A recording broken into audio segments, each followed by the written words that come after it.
Okay, good morning to everyone and welcome to the Quantum Culture and Practice class. It's so amazing. Quantum culture is a big deal. It's such a big deal that you guys are the launch of it on this earth. I can promise you. I've been doing quantum culture a long time by myself and trying to help others do the same because so much comes with so effort. By the way, speaking of that, one of the definitions of quantum is the ratio between the amount of energy spent to the magnitude of the result. That's what one of the words of quantum, the definitions of quantum. The other definition I've heard relatively recently is instant. That makes sense too, having witnessed all of this. I'm going to give two quick examples. One is for an individual, one is a company. Is that this is what's coming for you guys. So if you look at the ratio between the amount of energy spent is minimal, and then what comes is huge based on the intent. And then also in a book I read originally was called the Quantum Realm. And what Mark Montgomery said in there is that the nucleus frequency running through the center of quantum energy is intention. That's what drives quantum. Highest intention is intention to be of value. So that's what's so magnificent about Dr. Sandra and Tesla and so forth. Their intent to serve humanity is absolutely enormous. And I can't imagine a more good fortune that we all have, that we're all here together because of them, those two, right? So anyway, so in fact, what I'd like to do is bring in the power. No, I want to share this first, then I'll bring in the PowerPoint because I do have a honoring Dr. Rose and Tesla I want to open with. But anyway, so here's the two examples of what's coming. I was hired here in Arizona to do a group, I guess like an emergency coaching with the leaders of a particular company. They had 23 offices and I don't know, 125 employees, something like that, 200. And the productivity was tanking significantly. And the president primarily was the most afraid that he won't have the extra 3 years he needs to fully retire. So he was now launching his fear throughout the company that was affecting everyone. And what he was saying to the people in the company is if you don't get these 35 orders by the end of the month, you're fired. So that just, the fear was massive in this room.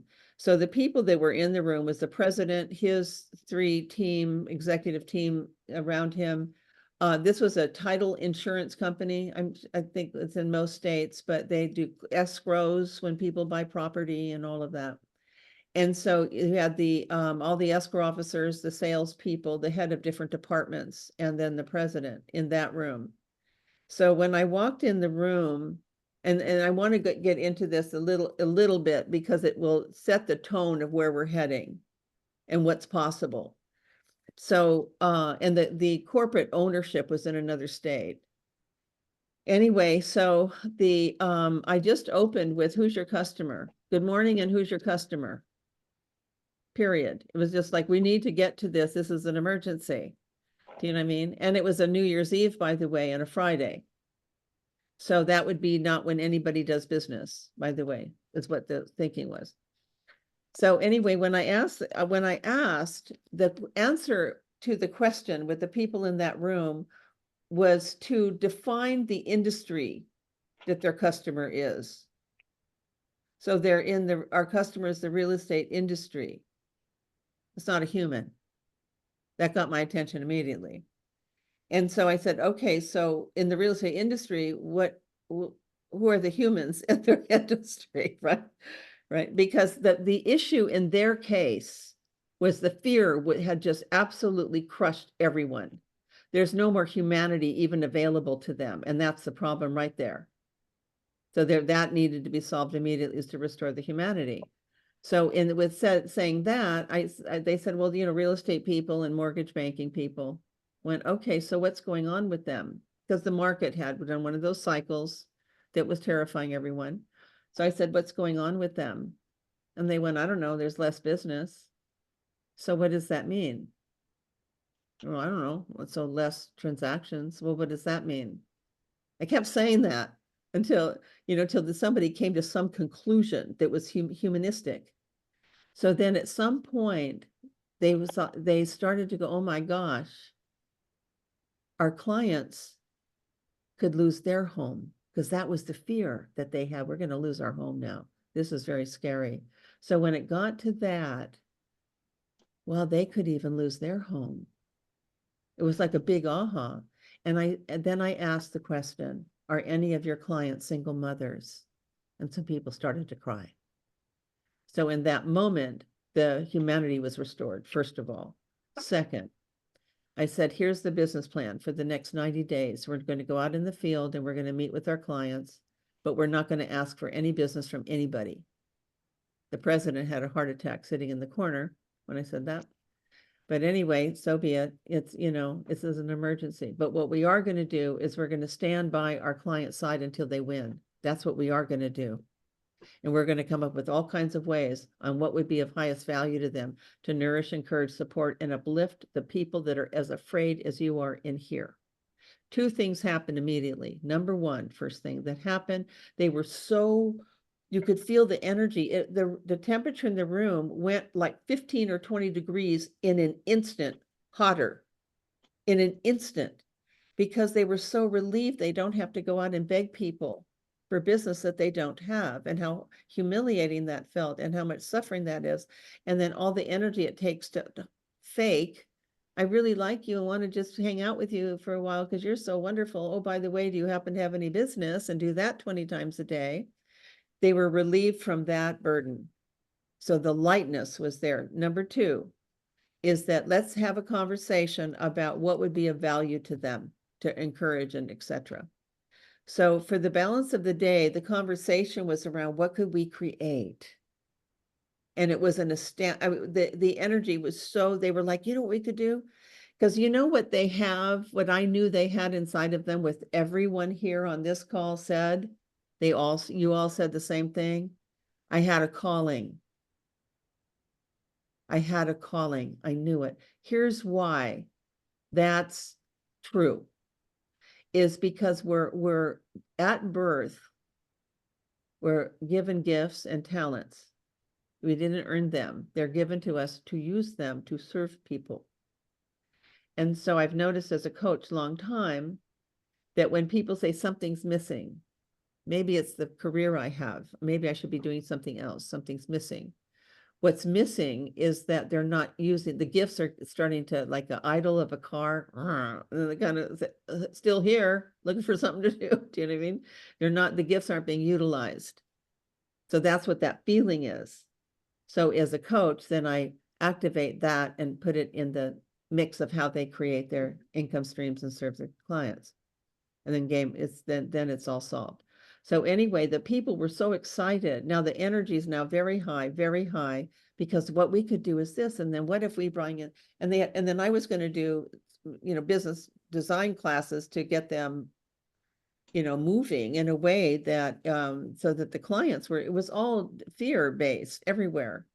So anyway, that day, they were locked up in a room with me and lunch was brought in, and it was about 3:30 Friday, New Year's Eve. And so went home and was going to do a first seminar for a group on Tuesday, the first working day of the new year, and to encourage people. And so I got home, I opened up my computer, and there's an email from the president, Mr. Naysayer. And what the email opened with, it's like a miracle. Today, we had our #1 open order count ever in our 10-year history today. Now check this out. No one talked to anybody. We were locked in the room with me. We didn't even leave for lunch. So they didn't meet anybody. call them, promote, nothing, zero. And had the #1 open. Now, okay, so I had to find out, how did that happen? I mean, I can say, isn't that a great story? Just go positive and then miracles happen. But I needed to find out why that happened. Then, just because of that intent, Greg Braden is someone I, followed a long time, went to Peru on a 2-week with him to sacred site, Machu Picchu, all of that was very great. Anyway, but I launched that intention. I need to find out. And I get a notice for there's a YouTube, Greg Braden, 7 minutes. Guess what it was about? It was about if you have 2 guitars in the same room at the same time and you strike this chord, that exact same chord on the other guitar starts to vibrate even though it wasn't touched. That's what happened. That's the answer. Because the people in the room were sending out this, can't wait to serve you. I'm so excited for you and what we can do together. They were sending that out and it was genuine. And the people in the field, like the 2 guitars in the same place, felt that and it activated it inside of them. The frequency that was launched in that room that day activated in the marketplace. And then on top of it, so many other things happened. The momentum was enormous that the head executive VP of the parent company flew out there and went, what's going on out here? You're in the black. You're profitable. What's going on? Do you know? And so then I said to him, okay, we could say, you give good service, or we could stand by the side of our client and see to it they win. That's the difference. That's being of value above and beyond to their well-being. That mattered. So that's what happened. And then it continued, by the way, for some time. It just had a momentum. And then other companies there was even an article, editorial done in the local newspaper that said this title company is the only voice of hope in Maricopa County. It spread like wildfire because the goodness lives in all of us, but fear squishes it down. And so that's the fear frequency, lack frequency, negativity of any form, which is judgment, does not exist in a quantum frequency. It's not there. Oh, story. I just realized I have to tell you the story. Here's how I know this for sure. I was doing a class in Denver and maybe 60 some odd people or something. And I'm always in high states because I do, meditation and invite divine to come in and serve, to be of highest value to you in ways that, my brain wouldn't do. But God can. So I participate and we do these together. So I'm in this class, doing this class, and I'm looking to the left and I'm in a very high state. Very high state. It was so great. Then the door opens right over there. And when the door opened, this woman walked in filled with hate and rage and anger and negativity. The moment I looked at her, I judged her. In that moment, I was thrown out of that field.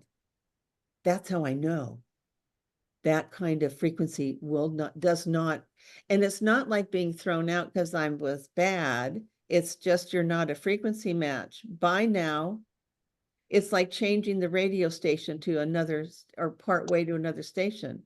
You're just no longer on the same channel. And I was so great. And then the person that hosted it said to me, what happened to you? You came into class and you were you, and then 20 minutes later, you weren't you anymore. What happened?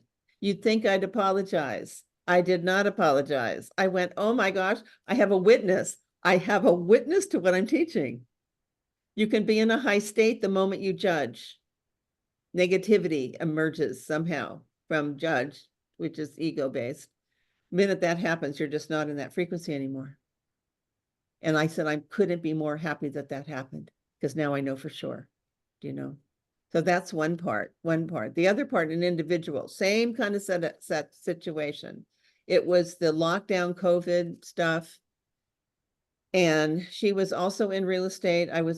She had called for coaching because she hadn't gotten one phone call, email, text, nothing, zero.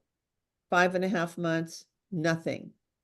So she wanted coaching to find out, when all this lets up, what else should I be doing? So I meet her in person and explain to her that the field that we're playing on is a field, that's a neutral zone. So in her, Colorado case, if the Broncos don't win on Sunday, on Monday, we're not talking about the field they played on. We're talking about how they were playing on the field. Real estate is a field. So how you're playing on that field isn't working for you. There's another way to go about doing that. We opened up this channel by what client could she be of value to above and beyond the income stream, who also could be a real estate client as well. She was so excited about the idea of possibly working with like a favorite group of people. With her case was firefighters, I'll just say. With firefighters, because that was in the family, and she took cookies to the stations and did all kinds of things just to say thank you to these guys. She got so excited about putting the piece she loves and the people she loves in the mix of how she creates her money that she could not wait to begin that. I leave her office at 1 p.m. She calls me at 6 p.m. and said, "You're not going to believe what happened." That's my favorite call, when people call me. "You're not going to believe what happened." "Oh, okay, share." 4 calls came in she wanted help to buy property or sell property. 4 in the same day, out of nowhere, after 5.5 months, 0. And then when we met again the next week, another 5 transactions came in that next 6 days. That's 9 transactions that came in because she shifted her attitude to contribution, making a difference, and who she would love to do that with. And oh, by the way, the client part. She was no longer looking at people as a transaction, but people she loved, appreciated, and wanted to serve. That's key, especially when it's genuine. So anyway, I wanted to share, because that's what we're going to be talking about, to have that happen here. So it's not about what do you do and how much do you do and all of that. The whole beginning of this that's so important is to set the tone of what you're emitting as a frequency into the quantum field. Okay, are we good? So I'm going to bring in the screen share of the PowerPoint that we have here. Hang on, right here. Okay, share. Can everybody see this? Yes? Okay. I only see one let me see if I can see more people. Let me see if I can do this a little bit. Oh no, I can't do it that way. Sorry, because it gets in the way. Okay, so just for openers, so quantum culture and practices, quantum culture's organizing principles are frequencies of love. So that's how we begin. We begin with loving what we're doing and loving it who we're doing it with. And in your case, what's so significant is that what you're doing is making sure the civilization survives. There are so many things going on in the world that are putting civilization at some threat. So as people that are focusing on all of that start vibing in the same direction, they're feeding that momentum. I'm sure most of you know that people in the higher state frequencies, very high state frequencies, are more powerful. One person's more powerful than millions that are not. And that's what we're talking about here. We're talking about how to keep the frequency that we are emitting at a very high state all the time. And there's a way to do that. And that's what we're going to talk about, okay, as a business. It's important to do that. And there's more to it than that, but that's where we're beginning, okay? Hang on. Okay.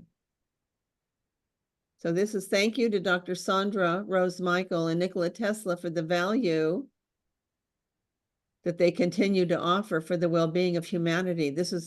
I can't imagine a more significant consideration to focus on and spend time making sure that victory is imminent, that your reach is vast and people are served, because you are raising your own frequency that will attract them so they can raise theirs. The momentum of that is going to be very powerful. It could be the world peace in a blink of an eye, and no bullet would be needed to be fired for any reason at all, because the frequency will be so high on the planet, and it doesn't even need that many people. HeartMath Institute would say it's 1,000th of 1% of the population in high states will alter the frequency on the planet, raise the frequency on the planet, on Earth. And so the technology that is available now to do that is this significant. So what a great way to make a living and to serve people at the same time, thrive. So this is an objective to think about this. It's one of my favorite quotes. Someday, after we have mastered the winds, the waves, the tides, and gravity, we shall harness the energies of love. And then for the second time in the history of the world, man will have discovered fire. Now, I look at all that evolved from the point in time where man discovered fire. Imagine when we've discovered love as a frequency that we operate from. That's, by the way, what the Quantum Freedom Living book is about, is how do you rise to those signals and what's going on to cause them when they're interfered with and so forth. It's the same, okay? So secrets from Albert Einstein. Everything is energy, and that's all there is to it. Match the frequency of the reality you want, and you cannot help but get that reality. It can be no other way. This is not philosophy, this is physics. So the matching of the frequency is what we keep hearing about. How do you match the frequency? So what's the frequency of intuition? What's the frequency of genius? What's the frequency, etc.?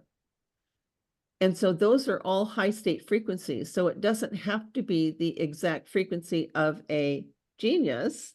Just because we're in higher states, because we're in the highest state possible, let's say, or a higher state to be exposed or evoke our own intuition.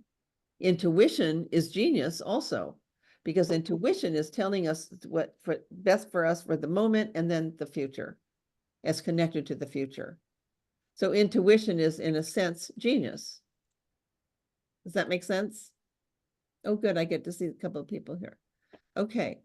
So with that, secrets of the universe, of course, Nikola Tesla. If you want to find the secrets of the universe, think in terms of energy, frequency, and vibration.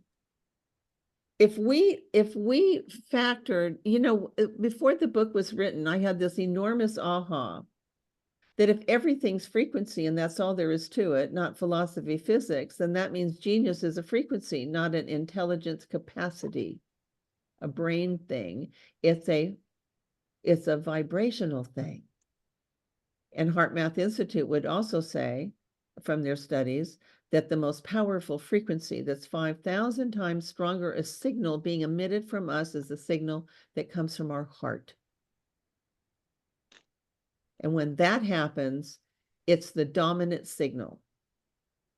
So, for example, on another side of this would be, let's just say we want a thriving center that produces 100,000 a month. Then we get in our car to drive somewhere alone and go, that will probably never happen to me. Guess what's the dominant signal that just went into the quantum field? The signal of that's not possible. So that's what we need to, that's the work now, is to stay in the high states as much as possible. And I'm not saying it's overnight. I'm saying it's a practice on an ongoing, I catch myself all the time to be negative, especially when I'm on the highway and someone's cutting me off in a way that is so abrupt, it could really have caused a problem. But I was really proud of myself the other day when that happened. I said, what a moron. I went, oh, look, I've improved. I didn't use bad language. Right, so so that's an improvement, right? Like that. So anyway, what does energy, frequency, and vibration have to do with me? Okay, what we think, say, believe, and do is energy, frequency, and vibration. Taking this on board as fact is what needs to happen now. There's no strategy other than saying, if what we think, believe, and do is frequency, what is the frequency I'm sending in the quantum field? Because it's going to be duplicated. You see, that's the issue. It's just like a radio station, transmitter, receiver. There's a match or there's not a match. You're on the channel or you're not. It's a really good time to be on the channel, because that is the freedom for people, is to not be controlled by the mind. Einstein said, by the way, the mind was created to serve the human being, but we've created a culture where the human being is now the servant of the mind. And this is the time now that in the book, I refer to it as retiring the ego. It's time to retire the ego. You're not in charge anymore. Thank you for your service, but you're not in charge anymore, because the ego makes decisions that are good, bad, right, wrong. So those are divisive decisions. And so the heart-based consciousness is connected to intuition, connected to our soul, connected to our destiny. So that's a new information source. It's very important. Okay, take a look at. Does our vibration have an impact on others? So when we're thinking negatively about anything, we are sending that out. Consciousness means awareness. So being aware that this negativity, whatever's going on here, I need to shift out of that. Greg Braden would say, because I asked him a question at an event he was doing in Sedona, is that if someone is challenged with money and it's Tuesday, and if they don't get money by Friday, something really difficult is about to happen. You can't say, oh, I'm so grateful, it's on its way, really swear, I know it is. No, it's, no, people, they don't believe that. So and so Greg, I asked him that at the break, and he said, that's such a good question. I'm going to ask it when people come back and answer it. And what he said was so good. He said to change your state. Gratitude is one of the most ultimate powerful frequencies available to humans, or a frequency in the universe is gratitude. He said, but the universe cannot distinguish between what you're grateful about. It's only responding to the frequency you're emitting of gratitude. So he suggested that you think of a memory of something really wonderful that it's like the first thing that would come. What's your favorite memory, the favorite vacation, the favorite experience? It comes to mind right away. And then what did that feel like to have that memory? And people go, oh, when you have your first child, or get married or something, you go, oh, that's so easy to go there, no matter what just happened. And then he said, you've now launched that higher state frequency. The third one is dropping in what is the dream or the goal or the objective you want to accomplish while in that high state. Now, so in that situation, in Sedona, I did that. I thought of Sedona. I mean, because it's so magical there. It's really a beautiful place. And so I thought, wow, I'm so lucky, because I live, an hour and 20 minutes from there, can go there a lot. I love being here. I mean, I felt fortunate because I always had great memories there, and, sunrise hikes and all kinds of things. And so how did it feel? And I was like, what I felt was so much gratitude for knowing about it at all, and living close by and being there so many times. Like, that's so fortunate. And then Greg said, as we were all doing that in the audience, drop in your dream come true. Number one was taking this teaching global. That's what I thought about since I'm 27. this very teaching. Take it global. And then I didn't think about it. And then Greg went on with his event. That was a Sunday. The next morning at 7:30 in the morning, my phone rings. It's a guy who attended a seminar a year ago. Said, you might not remember me. You came out to Brentwood, blah, blah, blah. Seminar was wonderful, changed my life. He said, last night I went to a fundraiser in Beverly Hills and I met this guy and I can't explain it, but I couldn't stop talking about you and your events and what I learned and everything. This guy got so excited. He said he has to meet you. Would you be open to a conference call? I went, I would be happy to. Do you mind if I ask what he does? God is my witness. He said, he takes companies global. I held the phone and I went, this is really interesting, you know, because I launched it so fast. But see, that's quantum. That's quantum. He did come out, by the way, and saw a couple events. And he said that I reminded him of a red Ferrari with a flat tire. You know, because I didn't have enough systems in place, things like that. But anyway, but he was helpful. I learned some things. So it matters what our frequency is. So if we're in any negative state, know for sure it's coming from the mind, the ego aspect of the mind. The ego's originating frequency is fear. Its only role is to survive. It's how it was designed. And there was a time in early mankind when the ego mattered, because if you have an early mankind walking somewhere and there's some, you know, being approaching them who looks like them, then in the mind of that early mankind we're similar, therefore my chance of survival just went up. If it's four legs growling and running towards you, that their chances of survival just went down because they're different. So the only role it had is similar is good, different is bad. And that's why we're still here today, because they did their job at this time.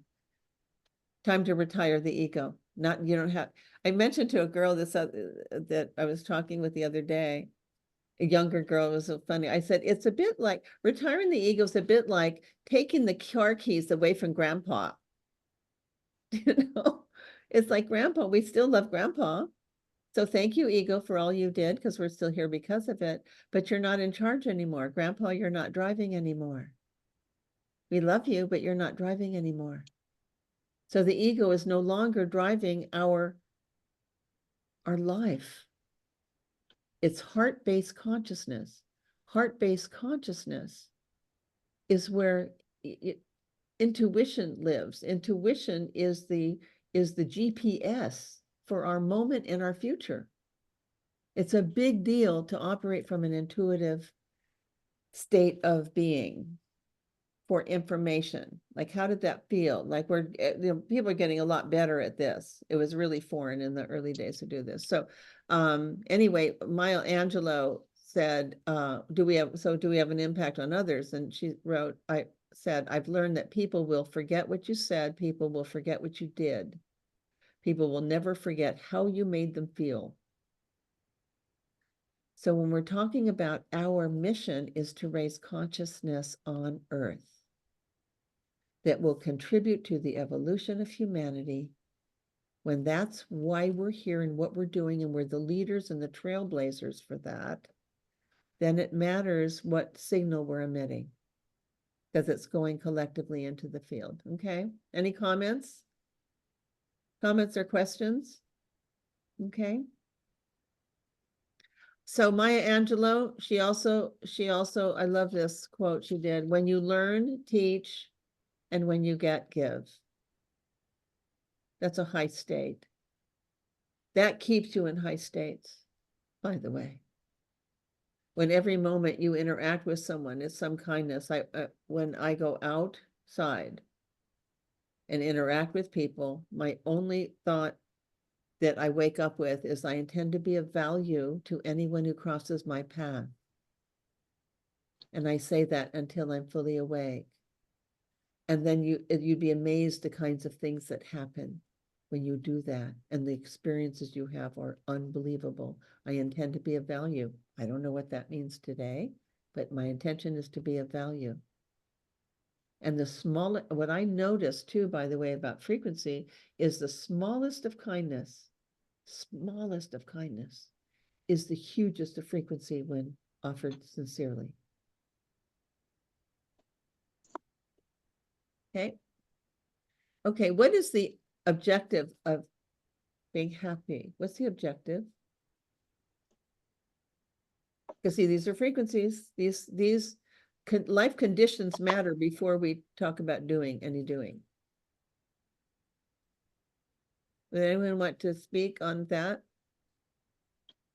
The objective of according to Harvard, by the way, Harvard Business School, what they're teaching the young ones coming in the world, God bless them, is that if when you go out in the world, you've done your work, you go out in the world and you want to create a company, create it with people you like working with. And the objective isn't money. The objective is fulfillment. So to create in the business sense, the objective is fulfillment. Now, what is fulfillment? Okay, Mark Twain said, the two most important days of your life are the days you were born and the day you find out why. That's what everyone said on this call. They had a calling to come here. This is finally our why was answered, as to find our purpose.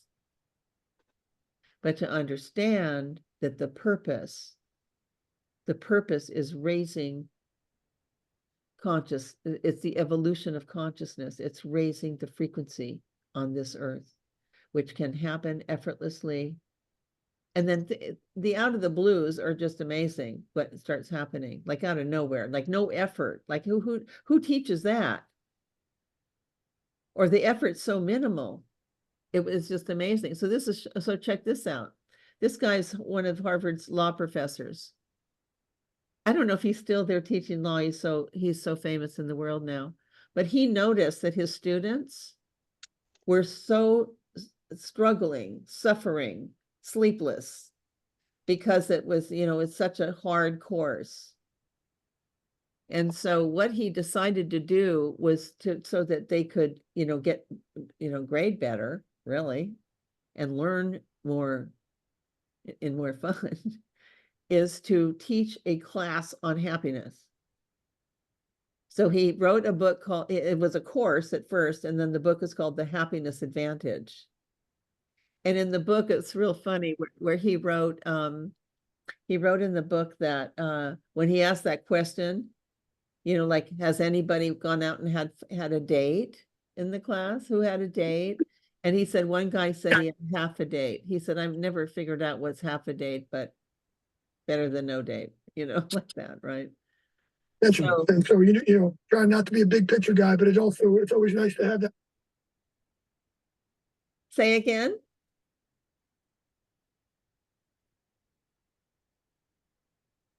I'm sorry, can you say again? I think Daryl, he hopped on and hadn't muted, so I'd probably go on. Oh, I see. Oh, I didn't quite hear. Okay, got it. Okay, well, welcome. Anyway, so Shawn Achor, thanks to this cutting edge science, now know that happiness is the precursor for success, not merely the result, and that happiness is like optimum fuel performance and achievement. So it's the way to have achievement that isn't work. People ask me all the time, number one question, what do you do for fun? This. And then I love to go hiking, but this is fun, you know what I mean? Because raising the consciousness of others is the greatest, and then watch them thrive and watch them go, you won't believe what happened out of the blue, out of nowhere, is the best feeling ever, to continue that. Okay, so the frequencies that we emanate and are unified in harmony causes results in quantum leaps instantly. So that means for the center to be thriving and full all the time, the wellness center thriving all the time, people all the time coming and going. And then get in the car and go, yeah, but you know, it's Christmas time and people have other things to do. So that probably won't happen until next year. Right there is making up a belief system based on no evidence. None. So when we make up a lot of things, you know, to justify why something isn't happening or will happen later or whatever, all of that. Okay, let's say another thing about quantum physics. What's quantum physics? The greatest question is the science of possibilities. And possibilities are infinite, infinite. So when anyone says no, can't, not, or any, you know, the universe isn't responding to those kind of words, really. Do you know what I mean? Well, certainly quantum frequencies, like me, I was thrown out of the field because I judged someone. Like, ew, what a horrible attitude in this room. I judged. And then the best part of all, not really, was I couldn't get back in there because she kept doing annoying things to the whole class. So I couldn't quite get back into that state. Isn't that wild? I was like, wow, I love that that happened because it's what I teach and live. So before that moment, that made sense to me, but I didn't have that firsthand like that, right? Okay. So what we think, say, believe, and do are vibrationally in harmony, the frequencies are matched in the quantum field where formless to form is born. So this is how this works. There's someone that I'm coaching, and she's this lovely, lovely young woman, and this fantastic, her children are, I just call them complete aliens. They're from some other planet. You know what I mean? The 7-month-old is like giant blue eyes, and she's not from this planet. So I tease her all the time about that, you know. And then she has a son who's 3.5, who he and his dad play a game where the son suddenly goes, freeze. And then the dad has to stop where he's standing, you know. I mean, the cutest kids ever. And so so she was really wanting to step into having another child and buying a bigger home. So that bigger home is in the neighborhood of 850,000 to $1 million. And she really wants this home. So she, when we did a coaching session last week, she was saying that she feels disappointed because the goal, she got several of her goals, but not the financial one, that she's setting this money aside in a special account for this home that she's, you know. And so she was disappointed. And I explained to her, these are fundamentals to our design. And we can be in charge of that when we know the bigger objective is such a big deal. Nothing more noble than what you guys are doing. Nothing. At this point in the universe, nothing is more noble than what you guys are doing. You're helping humanity raise their frequency against all odds, kind of thing, because it begins with this technology. You walk in to those rooms. I brought a guest to where I go here locally, and she was just floored. She was absolutely floored how she felt 2 hours later, you know, and then has to come back. And, you know, I mean, all of that. I was so happy to, you know, introduce it to her. She's a very sharp, you know, teacher, you know, got all kinds of cool stuff going on. But she's got, the world's hard right now. And she can't talk herself out of it not bothering her.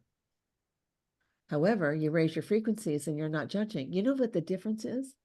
The difference is like you're in an airplane and it's stormy and it's raining and lightning.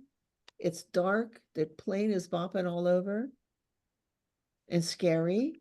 And you don't know where you're going. You can't see. It's a dark clouds and stuff. But the plane finds its way above the clouds. And when it's above the clouds, you can see for hundreds of miles. It's peaceful and calm. That would be an analogy for being in a higher state consciousness. Nothing bothers you because judgment doesn't live there, and you're not judging anything as bad. Only it is okay. There's no frequency that causes negativity in the quantum. So this is important, that that's our work, is to stay there and get there and help others with that too. Okay. So an example of disharmony is launching an intention that conflicts with beliefs and action. And so that would be the, I want a thriving business. I want people coming and going. We're all contributing to the consciousness raising on earth. This is a big deal. Come on down. It's going to be so great. You're going to love it. You see? And then get in the car and go, yeah, but see, there's a couple other centers that are so close to mine. I mean, I heard that here. That's why I'm saying it. That very thing here. It doesn't matter. It doesn't matter who's where. It has nothing to do with that. It has to do with your belief system, your passion and drive, and high excitement. And high excitement to be able to serve humanity and raise the consciousness on planet Earth is the greatest of all humanity ever. Challenge is this: raising the consciousness, or civilization will no longer be. And so you can always tell when the ego stepped in with doubt, is that when your expectation is very powerful frequency. So when you have a high expectation about what's possible and coming, and it's on its way, and then suddenly that has how you feel change. That means you have more doubt frequency than you do expectation frequency. So all you need to do is, this is what I mentioned to the same gal the other day, is raise your expectation. How do you do that? You raise your expectation when you talk with people. Say, I'm so excited about what's happening. I mean, people are healing. You know what? I have a client who has a grandson he's 18 with schizophrenia. So I called my center here, EES center here, and said, does EES have anything to do with like helping schizophrenia or something? Because I mean, I'm afraid she's going to not be alive before he goes, because he's the stress and pressure of her life, her business, all of it. And then they said, this EES technology is curing schizophrenia. You've got to be kidding me. She said, just bring him in. And then on top of it, there are dramatic effects of autism that are happening. This is a very big deal. So we are the trailblazers for this launch. And every time we do one of these kinds of things, like we're doing right now, we're building our momentum, we're building others, gathering others. And momentum matters. I do a class called Power of Momentum, because when you get it started, which we're doing now, it starts to move on its own frequency and gets bigger and faster. Okay. So the solution to any disharmony is to harmonize the signal. That means get back on track with a high state. So Greg Braden's suggestion is very good. Think of a memory. Sometimes I'll crank the 80s music because I know all the words in the car. So I'll just crank the music and sing along, you know what I mean? And those were happy days, And then so that whatever it takes to raise the frequency out of judgment, out of negativity, out of worry, out of concern, because there's no solution in those frequencies. So for no other reason, there's no solution there. So why would we stay there? Because we want a solution. Solutions come from high states. Solution comes from intuitive senses that we get, okay? Effortless results have 3 factors. So if you want results that's pretty much effortless, it's a way of being. First of 3, internal dynamics are attitudes and beliefs. So think about the things that we believe are true that are not true. Christmas time, everything slows down. That's not true. But it becomes true for those that believe that. So the attitudes have to do with our passion and our sense of mission and our calling. Do you know what I mean? I mean, I live on my calling. I was married to someone for a while who said, "Don't you have another subject?" I went, "I don't understand the question. Is there another subject?" I can't think of anything more perfect than raising human consciousness and for people manifesting their potential. What could be better than that? I don't know another subject. Anyway, so number 2, so internal dynamics are attitudes and beliefs. External methodologies are intentions and actions. Intention is key. So internal dynamics and external methodologies must match, like a radio transmitter and receiver. So what our attitudes are and our beliefs need to match our intentions and actions. They have to be, so in fact, these attitudes and beliefs drive the intentions and actions. But so anyway, so with that, number 3 is inspiration supercharges movement with inspired action. Supercharges movement with inspired action. I've got a great quick story of a woman I was coaching, and I had asked, she was, having a kind of discouragement about her business. She was like kind of flatlining a bit and just bored, or I don't know what, burned out maybe. And so anyway, I asked her the question of, what was your favorite client of all time? She went, actually, I just had that. And it was a husband and wife doctor team. What lovely people. She said, I had the best time, et cetera, et cetera, et cetera. Best time. I would like to work with more doctors. I went, well, that would be really great for doctors because you speak doctor. Do you know what I mean? Because serving doctors, if there's intimidation, that's hard on the doctor. Do you know what I mean? If the people are uncomfortable. So that would be a wonderful, to start focusing on that. She had an intuitive hit to go see her husband, who's a dentist. She gets in the elevator. There's one person in the elevator with her who's the administrator of a hospital, who mentioned that he's just recently relocated here and he was looking for real estate people. Does she know of anyone? She was a top person in that field. So then she helps him and did such an extraordinary job that she became the go-to referral person from him. This isn't calling 100 and you'll get 3 of something. This is manifesting who we be, the power of who we be by having a relationship with the quantum field. And that relationship will be so fulfilling when we realize that what we begin to know is that our consciousness is all the power. The consciousness is the gateway to the quantum field. Consciousness is the frequency that connects all of us. It's like soul base, So that part, and that we have access to all these really cool high states that consciousness treats us to, you could say, when we're in high states. The caveat is the negativity, complaining, judging.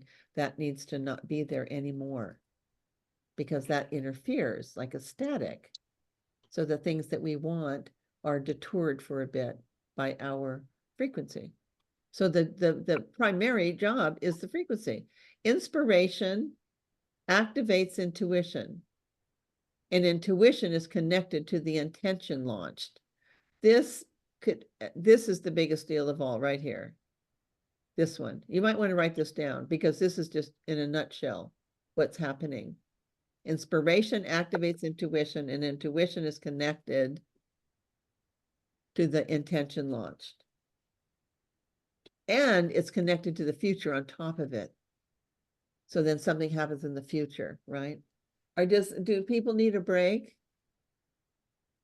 Are we good to go? Do you guys call?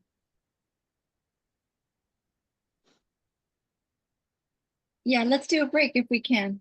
Sure. Do you want to do 10 minutes? 10 minutes enough time? Yes, I think so. Sounds Okay. good. I'll pause the video. Great. Okay. Thank you. Daryl, if you want to see more people, you can go up to view and maybe change it so you can see more people. The standard view is where you can see your slides and then Yeah, all the that's participants. that's Is- the hard part is the slide, the slides is so yeah, I see. Oh, I see. Oh, lots of names. Oh, here's everybody. Yeah. Get their names. Okay, thank you And- for that. Oh, you're welcome. And you can also open up chat. So if people do have questions or something, you can Okay. just check that out. And Elizabeth just did put out, because we have to be careful since E-System is not a medical device we can't claim cures or heal, Yeah, I but it know. is okay. Yeah, so we just have to say that people, it's a wonderful, hyper healthy environment for people to heal themselves. Right. So yeah, Well, but I was just doing this because I know that for sure, and I apologize. I hope no one oh no, missed. that's okay. But we It all just wanted that for everyone here to know that's possible. oh yes, You know what I yes, and mean? it's right, and it's a How it's talked wonderful about is, yeah. yes, and yes, it's everything you're sharing is fabulous. So thank you. It's the But starting place. Oh, you put Mark Montgomery here. Oh, I got to talk with him. I actually reached out to him and I said, I wanted to let you know that your book made my brain explode. So I had brain matter all over my friend's walls. Had to clean that up because of you. Yeah. well, you're sharing your excitement about his book out into the field, right? Oh, oh yeah. Well, no, because you know what that book is? It's a teaching kids quantum physics is what that book is about. And so the subtitle is Philly the Photon, for kids like that. Yeah. That's great. Wonderful. Well, Good. good. Well, I'm sure you might want to get up and stretch or get some I'm good. water I to know. drink. Yeah, So, I'm good. yes. I'm just grabbing water. Okay. Yeah. Yeah. So anyway, the foundation matters, but I really did want everyone to share. The point is that we connect. Oh, yes, absolutely. Yes, I know. Well, it's one thing because I do enjoy hearing about some of the participants because I've maybe seen their texts or messages, but to actually see them, you know, um, online, kind of face to face and hear their story is wonderful. So, yeah. Yeah. Yeah. And then I'll put in something about the feedback form. I'll share the link. Oh, good. Um, Okay. Oh, yeah, good. and then maybe what just to put it in people's awareness. Let me see if I can just paste it on. I thought I did. Let's see if that worked.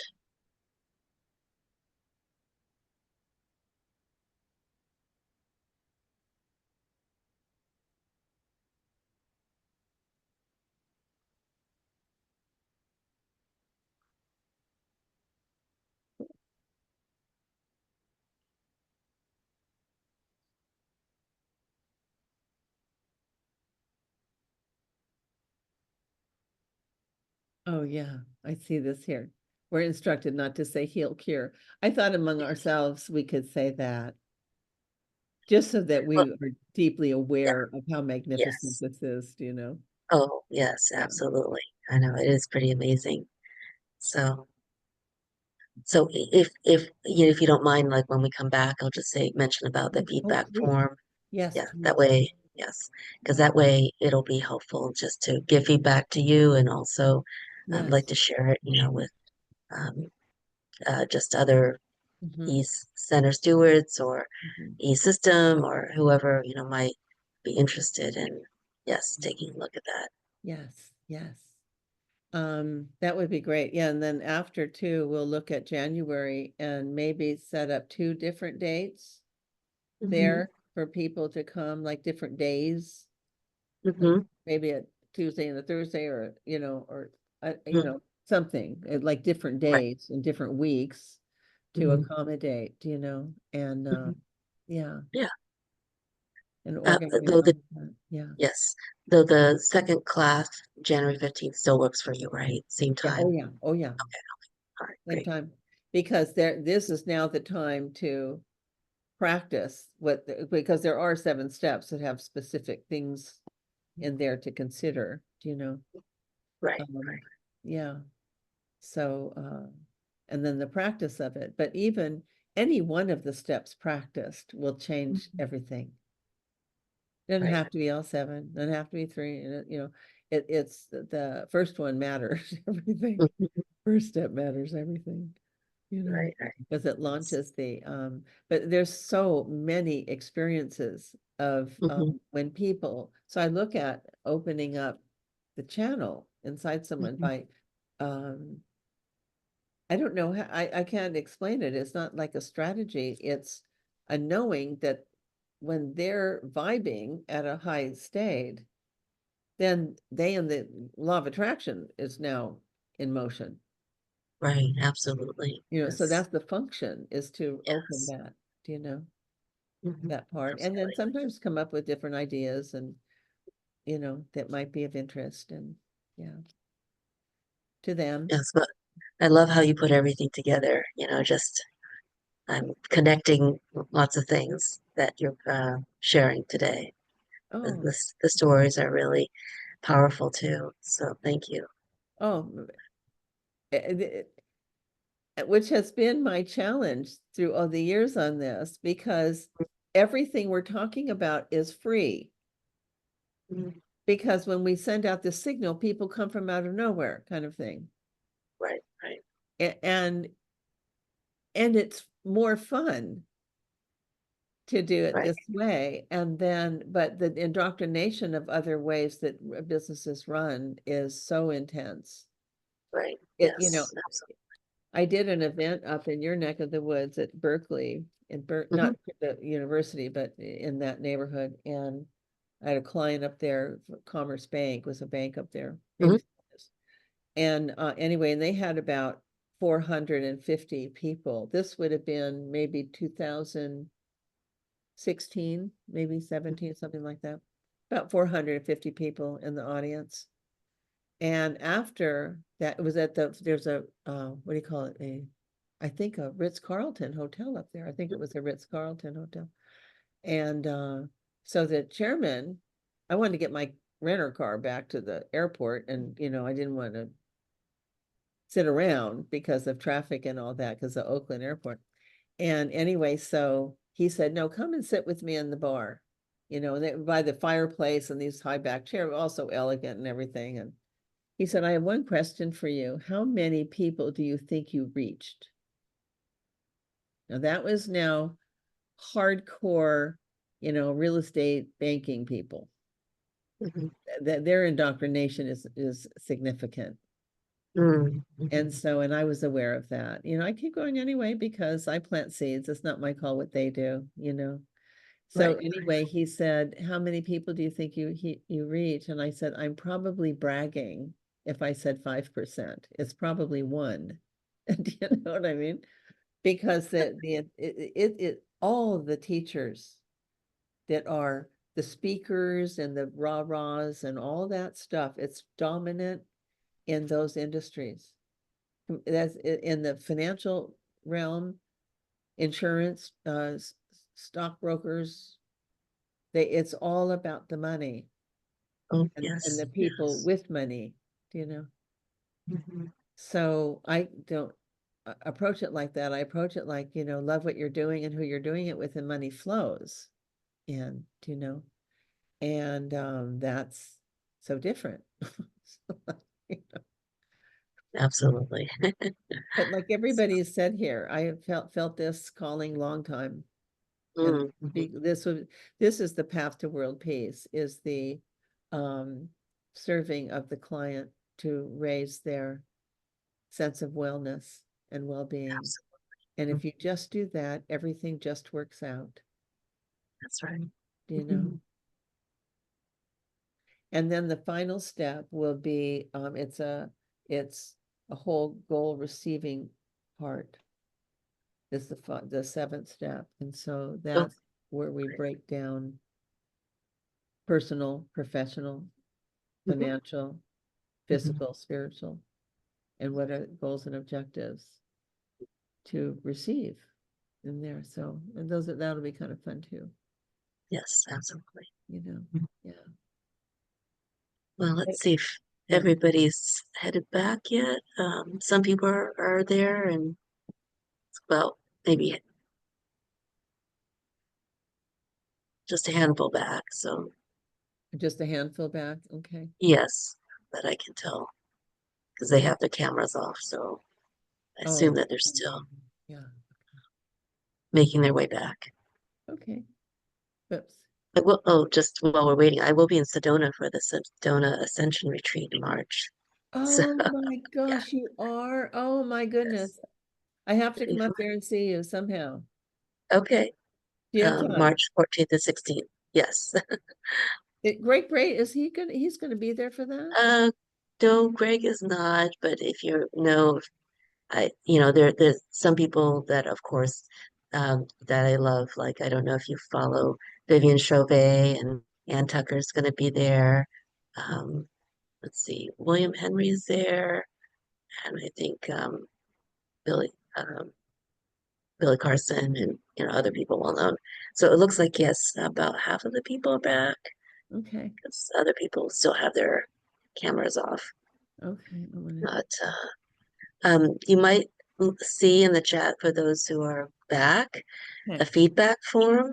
Okay. So if you would be willing to click on that link and fill it out after today's session, it'll be really helpful because the feedback could go back to Daryl, and we'd like to kind of share this with um, other system stewards.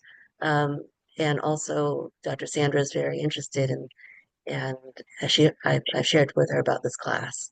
So she would love to kind of see what people thought of the class and how it might be helpful for all of us. So if you would, yes, click on the link, that would be great.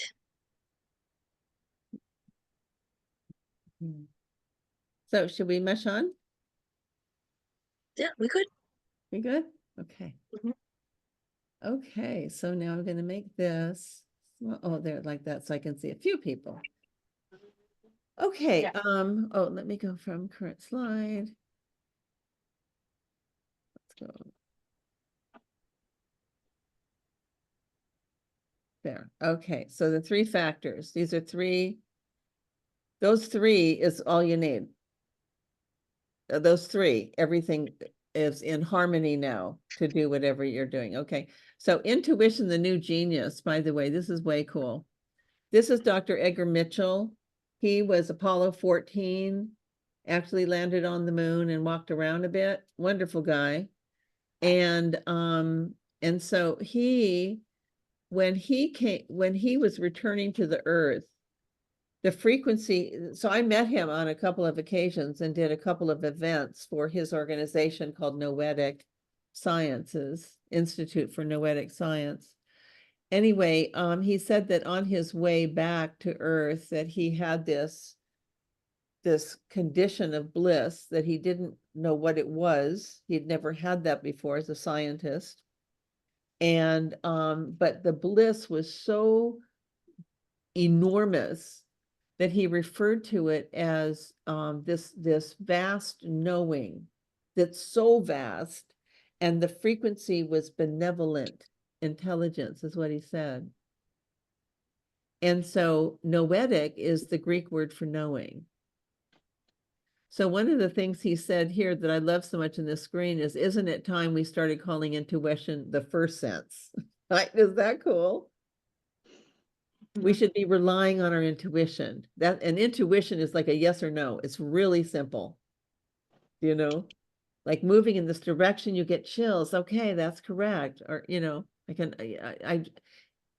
things. So in fact, the name of the book, moving at the speed, let's see, quantum living, moving at the speed of life. Moving at the speed of life means moving intuitively. We're not stopping and rationally thinking up something. We're operating from an intuitive sense. So that is instant. And two, there's no speed limit. There is a speed limit in the mind to evaluate, make decisions, called the flicker frequency. It's 24 to 60 frames a second to see pictures and make decisions. And so intuition has no speed limit. And as fast as things are moving and getting faster every day due to technology and so forth, and frankly, our consciousness raising, it's time to 100%, like intuition is the new genius, right? So anyway, that's what that's about. He was a wonderful guy. I enjoyed him, and he passed away a few years ago. Oh, 2016. Yeah, some time ago. Okay. So I guess we'll just do it like this. Okay, Einstein on intuition. Indeed, it is not intellect, but intuition which advances humanity. One can never know why, but one must accept intuition as a fact. Intuition tells man his real purpose in this life. And there will be, let me see, hang on a second. And there will come a point in everyone's life where only intuition can make the leap ahead without ever knowing precisely how. So let's see.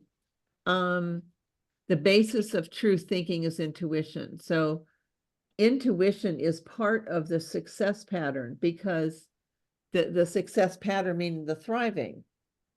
When people do different kinds of business plans, like, okay, so I need to see more people so I can get more deals, more business and all that. So what if I find a way to, I'll go to 3 networking groups. And so I go to the networking groups and I pass my card around. And then if I do that enough times, then enough people will come. Well, that's a strategy that says, if I do this doing, I'll get this result.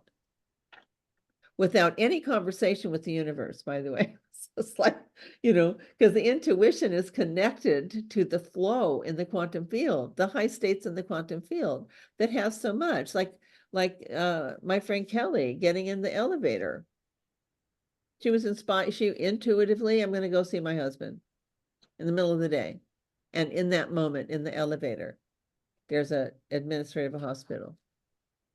Oh, okay. That turned into something effortless. Remember quantum? The ratio between the amount of energy spent to the magnitude of the result. So the result was enormous, by the way. And so whenever the strategy is, well, if I do this, I'll get this, is a 3D idea. We're moving into 5th dimensional frequencies. It's all over the place. It's becoming the new healing too. Look at what's going on for people. It's pretty incredible. Okay. This is Dr. Fred Kaufman. Dr. Fred Kaufman was one of the MIT Teacher of the Year recipients when he wrote a book called Conscious Business. So that was launched in 2011 in some of their courses. He has another book that's wonderful called The Meaning Revolution. So this is the part about a calling. So what he wrote about in here, it's a wonderful book, is that people are looking for their work to be a calling.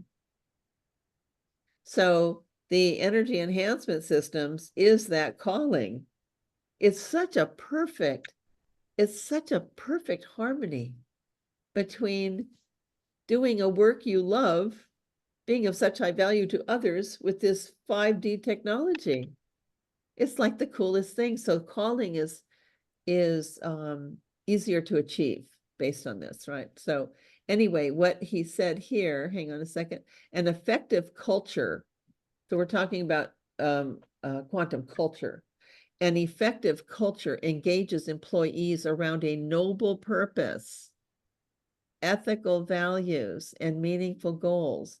This elicits their internal commitment and provides a sense of individual and collective identity. It also coordinates employees' expectations and behavior. So the other part is when the employees, the people that are working on your team, are as inspired to be of value to people and raise the level of consciousness to be part of the noble purpose is to raise the consciousness on the planet. These technologies get people started on that. With a session, it's really quite extraordinary. Okay, now, here's that book, Conscious Business. He wrote, Conscious Business seeks to promote the pursuit of happiness in all its stakeholders. So this means in any kind of organization, conscious business seeks to promote pursuit of happiness. Stakeholders aren't just the people that own it. Stakeholders are anyone connected to, that's people that, service people come by and, there's things you buy from them and things to keep your, centers going and all that. Seeks to promote the happiness of those folks too. It's anyone that's touching your life. The intent to promote the pursuit of happiness will raise the consciousness on the earth. It produces sustainable, exceptional performances by doing this through the solidarity of its community and the dignity of each member. This is very important. That's the other part that happens in business is all humans, the dignity of each human. They have the same soul, God spark in them also. So there's no treatment different really for one and another. That happens in business. While I was in I would say, high top positions in banking, because the people that made decisions were presidents and boards of directors and all of that. And there was so much of that going on in those arenas, that someone's worthy, someone isn't, all of that's so 3D, needs to stop now. So this part of creating a quantum culture is where, what's quantum physics? Science of possibilities. Possibilities are infinite. Highest possibility, highest value, highest intent is to be of value. Which is interesting. Einstein said the same thing, by the way. Okay, now this is to start understanding the business side of what's going on. Okay, are we good for this now? So one of the things Peter Senge, who wrote a wonderful book called Presence, and by the way, there were studies done with people, the training in an organization was, how do people maintain a more consistent time of being present in the present moment, like the Eckhart Tolle's Power of Now. And when they did that training for people to be present, what it looks like to be present, how you stay present and all of that, when they did that, it was something like 358% improvement in productivity. Well, that's extraordinary. But see, that's the power of our consciousness, because part of that's being present is the power of it, right? So what Peter Senge wrote about that matters a lot, and he speaks all over the world on this subject, is that the industrial age revolution began in London in 1755. And that was about another way to describe it is the machine age. It was about making a lot of inventions and manufacturing things. And so these are the characteristics of those kinds of businesses. And one of the things that I'm going to show you now, but one of the things that Peter Senge wrote about and talks about is that by the mid-80s, we as America had outsourced 86-7% of all manufacturing. And then what our gross domestic product income came from was service industries. Service is serving other people. And that, however, the training, the education, the workshops, the business planning were still machine age methods. Here are the machine age methods. Control. You have to control the outcomes. So you control everything to make sure that you get the outcome because you're controlling the whole process. Number two, so that the outcome is predictable. Number three, you standardize everything. So no matter who's doing what, it's all the same. And that faster is better because if the conveyor belt goes faster, then the person makes more profit that owns the. So try to picture any of those characteristics for managing humans or interacting with humans in any way. It does nothing, but it's done all the time. So there's strategies all over the place. I did a class for students at the Estrella Mountain Community College for the students about this stuff. And so so I'm talking about the way we're describing, loving what you're doing, and and it has to do with launching intentions and being focused and some things like that. And so the old way would be, a mathematical equation. If your client is doctors, how many doctors do you need to see in a hospital to get in front of? And of the people to be able to get in front of 20, how many do you need to knock on the doors of? And of those 20, how many do you get business from? So I said to the class that that's not necessary to do all of that. That's a lot of doing without considering how you're being. How does that feel while you're doing all of that? This matters. So anyway, at the break, this young student, Jennifer was her name, came up and said, "You know what you just said don't do? My professor yesterday said to do." This is in current time. Current time. Do this in a service-based economy. I mean, it's hard to even imagine, but it's what's happening. So anyway, now fundamentals of conscious business look like this. This makes more sense to me. This is also written by Peter Senge. These are from his book I pulled out here. First of all, for a conscious business is to have a higher purpose, broader goal. Can you hear still?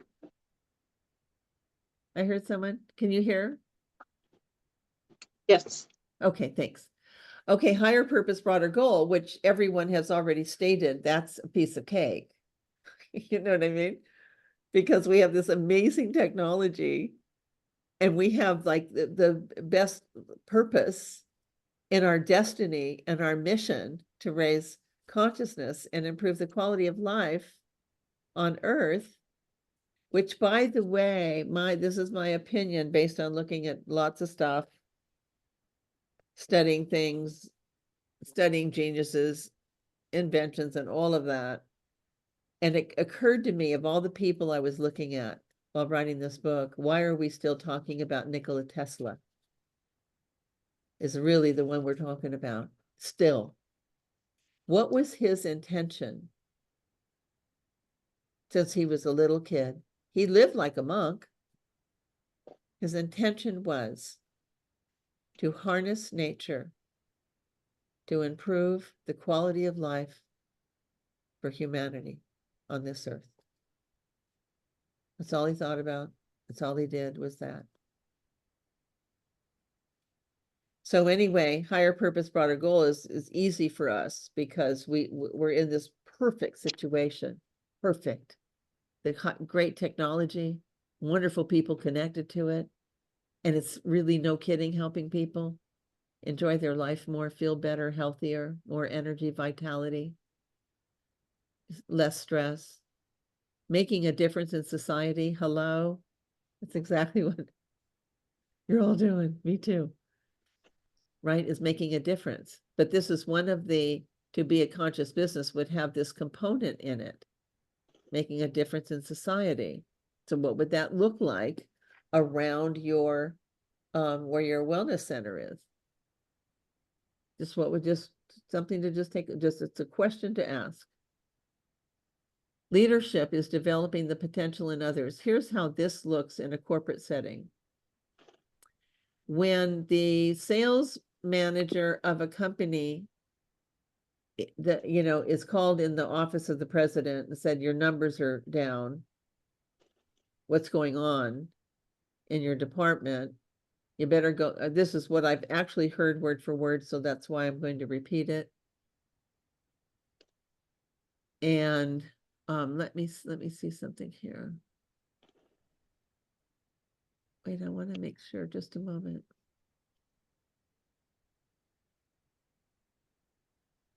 Just a moment. I'm wanting to see if we're recording. I apologize. Here, I can't see the recording part. Just a moment. This matters. Yeah, actually, it's not recording. I It's guess not- we, yeah, but yeah, maybe just record from this moment at Yes, least. from this moment. Oh, I'm looking for the record part. Hang on a second. Let me just shut this down. On my screen, it's red that it says recording. Oh, is it? Did it go back? Oh, when good. Okay, good. Go ahead and verify. I mean, but Here, let me see. I see pause recording. Oh, maybe it is recording. which I means see it is the, recording. okay, yes, I see the red button that Linda's It saying. is Okay, good. recording Okay, Yeah. good. It is. because that particular button, when I have the PowerPoint open, is missing on my screen, so I can't see that. But it is doing that 100%. You're good. Yeah. Okay, thank you. Anyway, that so what they say is to the sales manager, you better go into your department and quote unquote kick some butt. That's as recent as 2 years ago. And kick some butt. And if they're not getting enough deals, they're not seeing enough people. A conscious business that's run in a 5D manner would be calling the management in and saying, what's going on with you that your people aren't inspired to manifest more of their potential? Because that's the role of the leader, is to develop the potential. Now, a real obvious one that most of us have experience with is the athletic coach in school, right? Or on any other teams we might have been on. The coach is, that's all they do, is develop the potential of the people.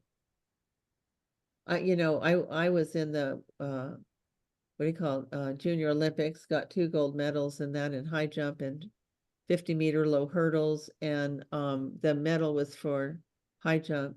And then the Western Nationals for the Olympics, 50-meter low hurdles and high jump again.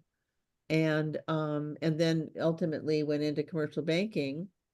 And I just kept pulling up all of the things I learned from my track coach, because he believed in me and he just saw potential and all of that. So I adopted a lot of that in my business pursuit, because I was so different all the time, upsetting everybody because I showed up and stuff with a different way of being. So anyway, I flew up to British Columbia. He lives on a little island called Prince Rupert, just to say thank you, because he affected my life so much, because he actually did that. And then the interesting thing is he said, oh, okay. Went, oh, okay. You know what I mean? It was just, that's what you do. So that's the new leader in organizations now, is developing the potential in others, just like you would find with the track coach, for example. Okay. And that business, a conscious business, is a work of art, love, and freedom. Freedom is free of judgment, actually. Freedom is, the judgment is what causes a negative signal to slow things down, detour, or a static that causes things to not, like if you have a radio dial and it's halfway between 2 channels, there's just a static, you can't hear either one of them. It's like that. Okay. So we're going to go to the 7-step process. Now, number 1 in the 7-step process. So this is the actual business plan design now, starting here. I just want to really make sure, does everybody see the light is on the Oops. report? Okay. Because I don't have the button here for on mine, you know, with the PowerPoint open. Anyway, okay, so commitment. So know this forever and ever and ever. Our results are a direct reflection of what we are committed to in our lives. The two can no more be separated from each other than a body can be separated from its shadow.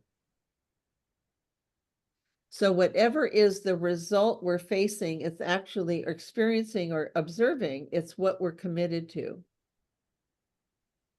We don't necessarily mean to commit to it. Like, why would I slow my business down? Why did my business slow down? What have I changed my commitment? So what I do always on this subject, if the results are not manifesting in the way that I've launched intentions for, and it's not happening, like if I don't have what I call out of the blue, meaning it just shows up every week, I take a look at what's going on in here.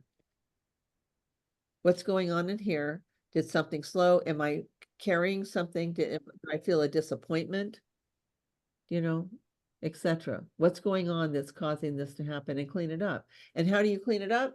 You go right back to the passion. I did a consulting, for example, with a company that they had 8 offices or something, and one of the owners said there's something going on in the company. There's just kind of people are sort of like a dull malaise or something.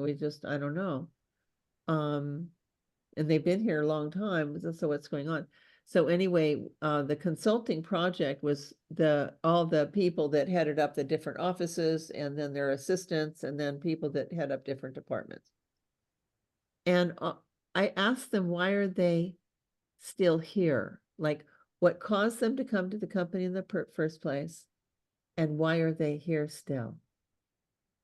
That was the only question. People shared, and then people started crying because they started to realize they were so grateful for the 3 men that owned the company, and how wonderful they are, and how much they did for their lives, and the quality of life that they lived because of them, and all of that. So it was sort of like a marriage, renewing your vows. It was kind of like that. And it was an enormous, and I mean, it went on to several more weeks with other things, but to open that way, it was just renewed, and it was refreshing, just remembering. So then that shifted everything very quickly. So commitment matters. So commitment to what? In part, commitment is to manifest your fullest potential. That would be Abraham Maslow's hierarchy of needs, that the objective is self-realization, which is self fully realized. So in part, the commitment is you're in this arena to step up my commitment on manifesting my potential, even if I don't know what that looks like yet. The fact that you said it, put it out there, things start to manifest that will cause activity that will bring out potential you maybe haven't used yet, because you put it out there. Put it out there meaning in the quantum field. You've launched a signal in the quantum field, like the guitar, launch the field, and then the field picks it up and finds its way back to you. Okay. And then commitment to what are the objectives that you would like to achieve. So commitment has to do with intent also. So if you would like a thriving business, thriving activity in your wellness center, what does that look like? Like, you picture it. We can picture that. People coming and going, and people that are nearby going, what's going on over there? There's all this activity going on over there. Because people coming and going like that. So the commitment to your success, what does that look like? To be specific, it's a bit like If I were to say, if I were to say, well, I'll just go outside and marry anybody. Anybody, I'm over here, you know what I mean? It would be kind of funny. So the characteristics of what I would like to invite a person into my life, what would those characteristics be? It's no different with people that you want to serve. So people that are committed to serving, people that are committed to raising their consciousness, people that, I mean, what a cool, just to put that out. And then because you're now putting your attention on it, whatever we put our attention on gets bigger every time. That's the power of our consciousness. What we put our attention on gets bigger. I actually helped somebody one time, a friend, that she called and she was having a, you know, down cycle in her business. That happens. And she said, you know, I come to so many things that you do, and I haven't, you know, I get all these phone calls about owing this money.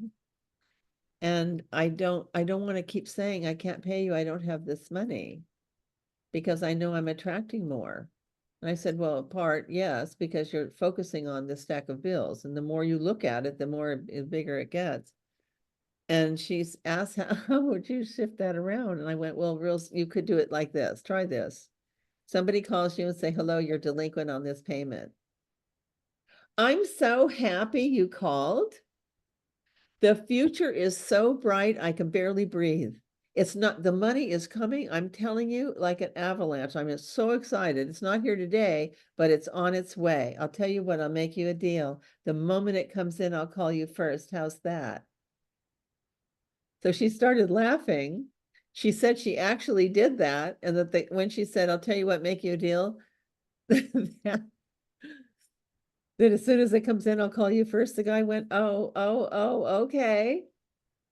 And then things did turn around. It's like it changed the conversation. Not that I don't have it today, but it's coming. It's on its way. And I can't wait. I'm so excited. So she sent out a different signal, and things changed very quickly for her in that case. Okay. Now, Johann von Goethe, I think I said his name wrong, but apologize, which says, at the moment of commitment, the universe conspires to assist you. So this is a big deal, because the moment you make a commitment, everything changes.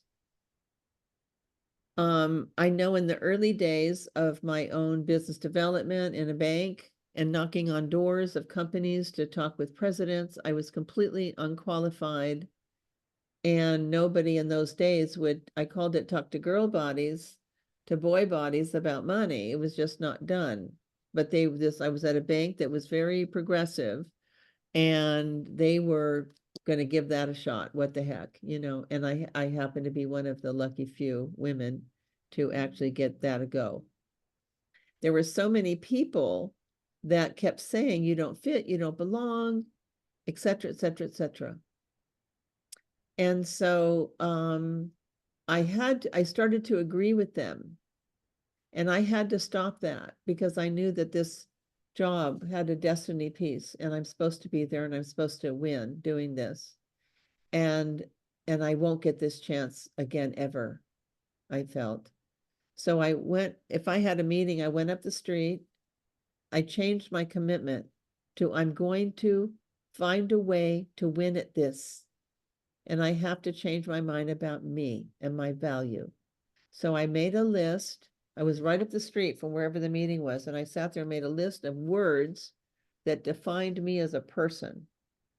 I'm honest, I'm dedicated, I'm loyal, I'm trustworthy, I'm kind, I'm generous, I'm loving, I'm happy, whatever. I wrote as many words to describe me as possible.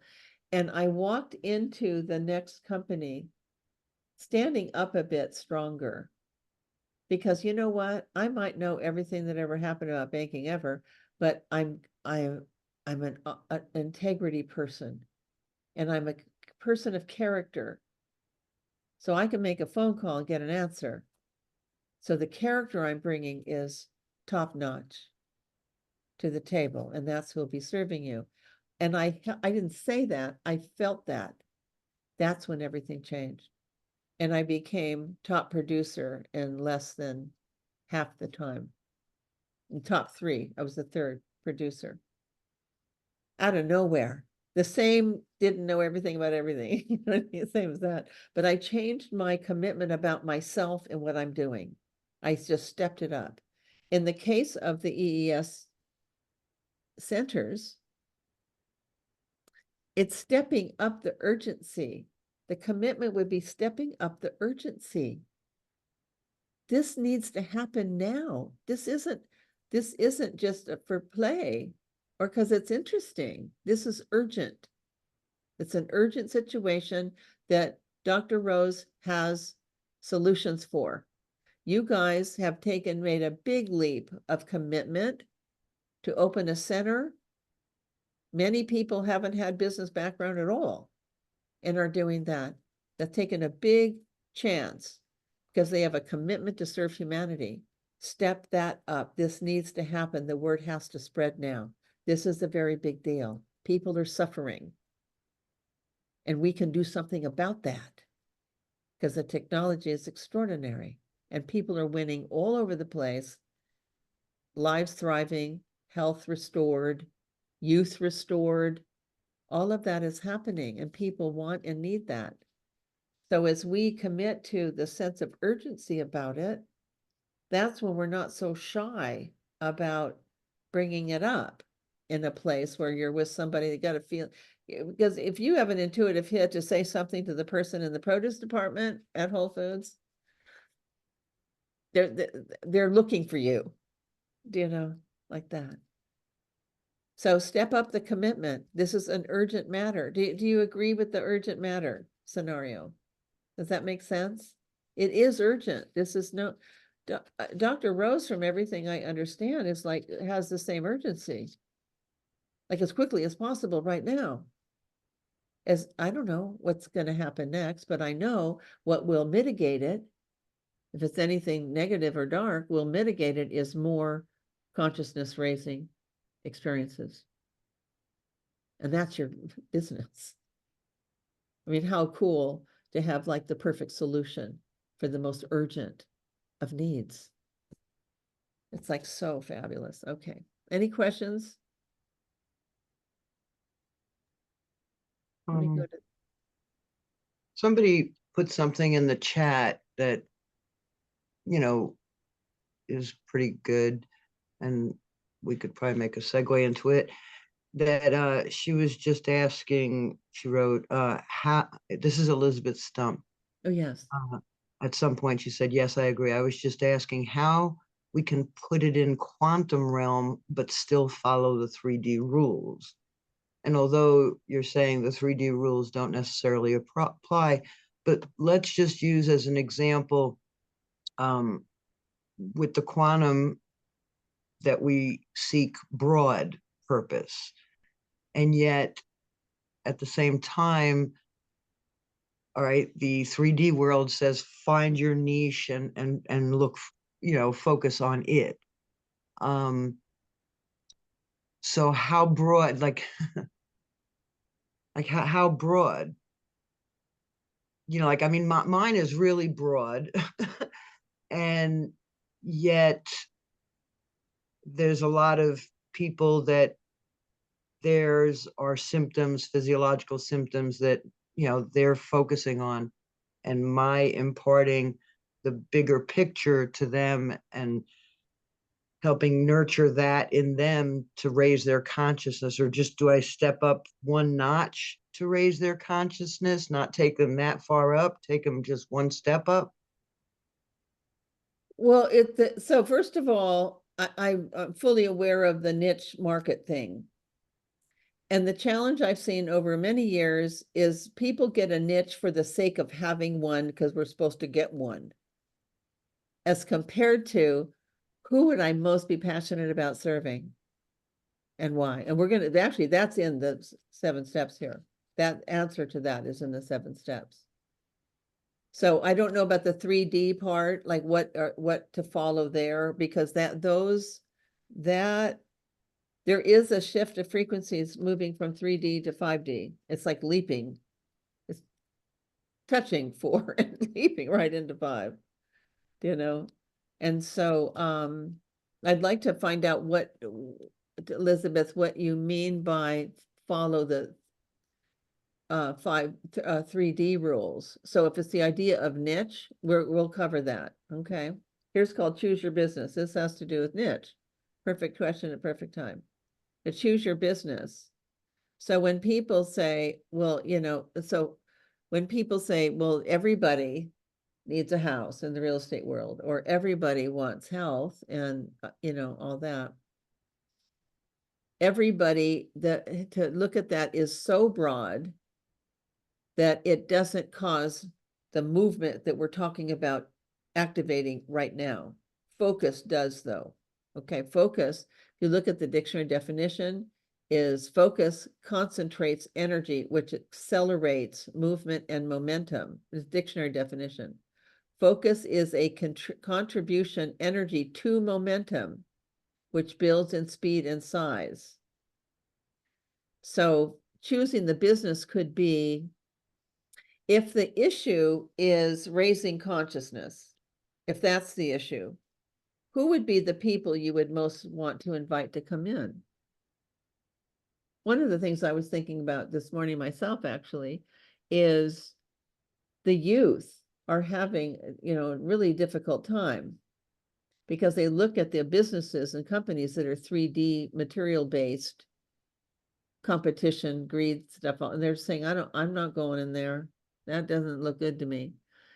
What is happening in the big picture is the results from these other kinds of business practices is diminishing.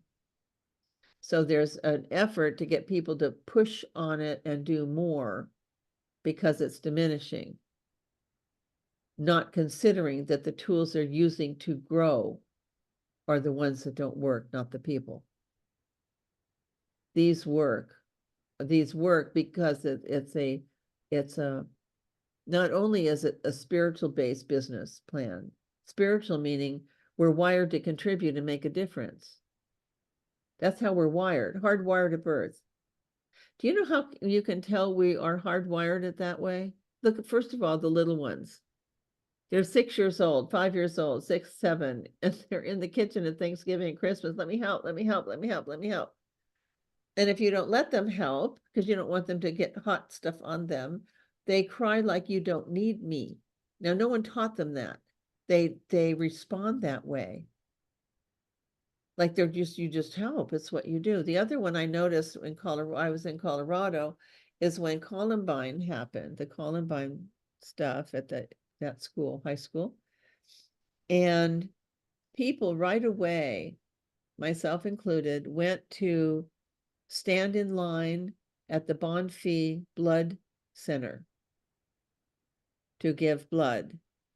Everyone was waiting 5, 6, 7, 8 hours. No complaint of any form. It was like a privilege to serve in that case. Everyone responded like a privilege. This is a privilege. And it is, because when we serve the needs of another human, we activate our own potentials. That's the sort of the beautiful infinity sign, being of value to another. So I just thought of that with regards to the young people, but there's a lot of groups, different kinds of groups that are having all kinds of challenges. Do you know what I mean? They could really use some serious help, which is what you have. There are segments of the population where the divorce thing I'm one of them, 51.2% of people marry divorce. So now you have displaced people. Where do I go?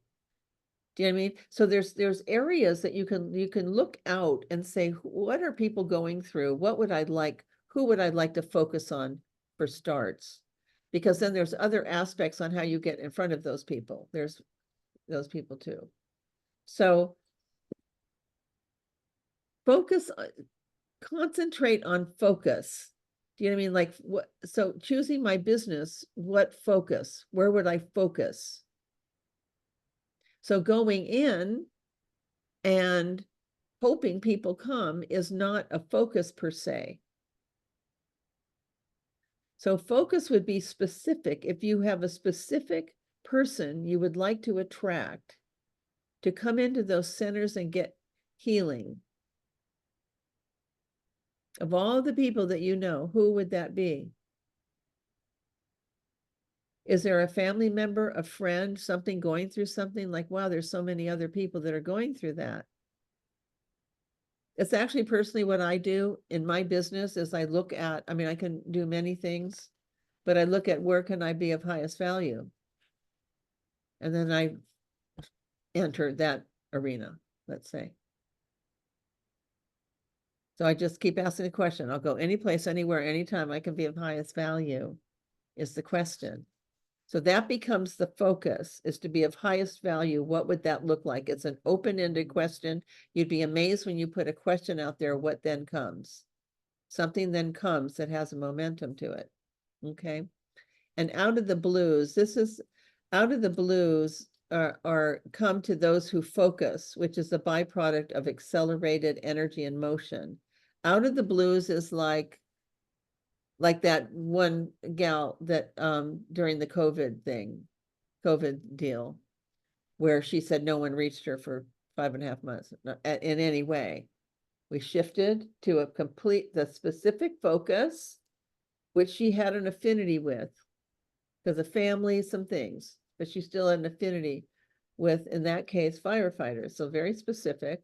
And then that focus, even though she did not make one call yet, did not go and visit anybody yet, it happened because of the energy she was emitting to focus on them and be of value to them specific. That started movement. It doesn't mean always, only, and forever. It means that moment is like getting things moving. And then you build on that. Okay. I know this is a bit like running through this kind of fast, but and then just to know I'm available to have any conversation with anybody on this in this class about any of these subjects as a courtesy, because your win matters everything. It is urgent what's going on, and your win matters. Okay. So Albert Einstein, Albert Einstein was asked one time, like, what is genius? And his reply is, genius is the ability to focus, to concentrate and to focus, which I thought that was really interesting, because when you focus, you somehow activate other aspects of our potential because of the power of the frequency of the focus. So kind of a cool quote. I like quotes from people. Step 3 is to identify ideal clients. This is another idea in the business plan design. So the focus of clients who you would wish to attract, even if you were visualizing and attracting them in your mind, because but the heart, how you're feeling in your heart is specific. Like, wow, that would be so good if we got more of the youth involved. This would be so great because they're kind of sad and lost. And the technology raises the frequency so people can see. It's so cool. Do you know? They can see better, themselves better. They don't look at themselves through eyes of judgment. Who are the people that could need that? Are there industries that could use your help? Because that's a whole other part. You know, they have companies where people are kind of lagging around, not knowing this is available. And you could go into a company, if anyone's comfortable doing that, and just say, we have this amazing, it's amazing technology is actually unbelievable, and people are just soaring. And so this could be supportive of your people becoming more productive. There's all kinds of creative things that just on this subject could be a whole, design. Like, what are those ideal clients? Have you had a client that's come in that you really enjoyed so much. I mean, Ellie was mentioning from Canada, Ontario, she was mentioning that the quality of her clients are really high state consciousness people. And that's, you know, and that's just who she keeps attracting. That's not an accident. And then how cool would that be? Okay. So the homework on this kind of thing is to like name as many people, groups of people that you can think of who would benefit from energy enhancement technologies. I know this is one of those questions that you can say, well, everybody would benefit. I got that. But what we're wanting to do is streamline a focus signal that's very powerful to get things moving would be a way, like to have it's a way that you up your own interest and your own passion. You know who could really use our help is in your area? Could be in the area where your centers that exist. Do you have businesses around there? Yeah, this can't be a secret anymore. This is urgent. So in urgent times, we do things that inspire us to move in a certain direction. Does anybody have a comment on this part? And then of all the people that you thought of, made a big list, well, I'd like these kind of people and these kind of people to use it. Focus gets things moving. Focus gets things moving. That's what we're wanting to do. So of all the possibilities available, you know, what aspect or group is stimulating your attention? Is there any specific that would get your attention? You know? That you'd love to have come in because they're struggling. You know, veterans, hello. Do you know, they have a lot of challenges going on with not any real help that's getting them out of that, but just more managing what they got going on, you know. So where and with whom can you make a difference? So that's another way to attract a certain segment, to focus, certain focus. Focus creates result very quickly. Kind of like the girl. And 2 hours. And she went, oh, that's perfect. And all she did was love it, love the idea. And then business came in that had nothing to do with what she focused on, by the way. It caused something to happen, though. You know, so, okay. Now, 5, value intentions. This is the part. This is really important. We're wired to contribute and make a difference. So step 5 has to do with value intentions. So this is where you would ask you would maybe even talk with the people that come in. You know, if I were to be of value to you, what would that look like? Meaning, is there anything else? They might be thinking of something or wanting to to expand in some way their relationship with you in some manner. And you can find out by asking that question. I'll give you an example of this question in a business setting. Is that a friend of mine from, he was a law professor at Yale and a PhD in business or something. I don't remember the nature of it. And he was the senior attorney for the 3rd largest bank in the world at that time was Mitsubishi. And so he said, we've been talking about this value exchange dynamics thing. I want to see it working. I want to see it in motion, meaning you want, so come and I'll set something up for you to meet with the chairman of our bank, come in. And then too, I had several income streams. So I had fundamental banking, several banks I worked with, and then I did work with title insurance and then could drive business and all of that. And so anyway, he said, well, because we're a bank and you work with banks, could you approach the chairman of the bank with the idea that you want to explore with him what building his business would look like. Building business with him would look like. Okay. So he sits down, this man, and he said, tell me about yourself. And all I said was, I'm Daryl Dennis. I'm a financial consultant, and my business plan is to be of highest value to anyone I invite into my clientele base, and use every resource to do so. Rather than bore you to tears with the big list of resources, may I ask you one question? If I were to be of value to you, what would that look like?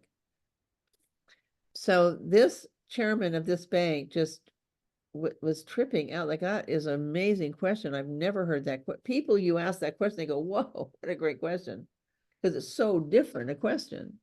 So then what he ultimately said is, the bank board of directors has asked me to, quote unquote, knock on doors of small banks and buy their loan portfolios. We were sitting in a restaurant, by the way, with the menus in front of us. Quantum. The ratio between the amount of energy spent to the magnitude of the result. And so he said, the board of directors has asked me to call on these small banks. This guy was the former Bank of America CEO international for 30 years, spoke to Congress and stuff. So their request was inappropriate, I felt, for him. And he wouldn't even know how to do that. So I said to him, may I ask the question slightly differently? Would it be of value to you if I set up those meetings between you and the small bank chairmans? Would that be of value? He had this huge sigh of relief, and he said that would be of such high value that I'll do a memo today that my 200 branches uses your title company. What's it called again? That's unprecedented in that industry. Never happened before, or since. Didn't even know the name of it, because that was of such high value to him. And then in reaching out to those small banks to set it up, there was business there. I mean, I didn't count on receiving anything. I was doing that for him. It was so simple. It was so simple. So this question matters when you ask people this question. You don't know what they're going to say. But the value component is what is the spice and the magic of the power of our frequency when we are full-blown passionate about serving humanity, whatever it looks like. So I have these open conversations all the time with people, and all kinds of things happen that I couldn't set a goal for. But I did have the big goal. I have a certain number. There's a big goal, so some number to accomplish some things. But I don't assume that everyone I'm speaking to represents a portion of that number. That number is separate from the value I'm bringing. So that the person I'm attracting, I'm not looking at them as a dollar, even though they're paying dollars. I'm looking at them as another human to use every resource, everything I have in my soul to say, here, I'll do anything to support you, whatever it takes. Money or no money. So I know that sounds odd, but guess what? Then money flows in from surprising sources that you couldn't I never saw that coming. That's really hard. I never, it would come from a completely different direction. I don't know what that would look like in the EES center scenario. However, the people are coming there to be served. But to be clear, focused on what is the objective. There is in a business, there's a certain amount that needs to be covered every month. So there's a baseline. This needs to come in to, keep the doors open, kind of thing like that. Then you focus on that, that'll come from somewhere. And then when you then greet the people that come in, you greet them freely. I get this is a paradigm shift. I think, Jay, did you say that? Paradigm shift? I think you said that, Jay. This is a paradigm shift. So the money, let the universe take care of the money. It's going to come from somewhere. And it might come, so having that conversation with people, if I were to be of value to you, what would that look like? And they might share, well, here's what's going on. I mean, I'm loving coming here. Here's the other things that are going on. And then you'd be amazed at some other things that are unfolding right now, okay? Being of value unconditionally is key. Intentions to make a difference. This is just fundamental to anyone that crosses your path. I intend to be of value to anyone that crosses my path. Fundamental human identity.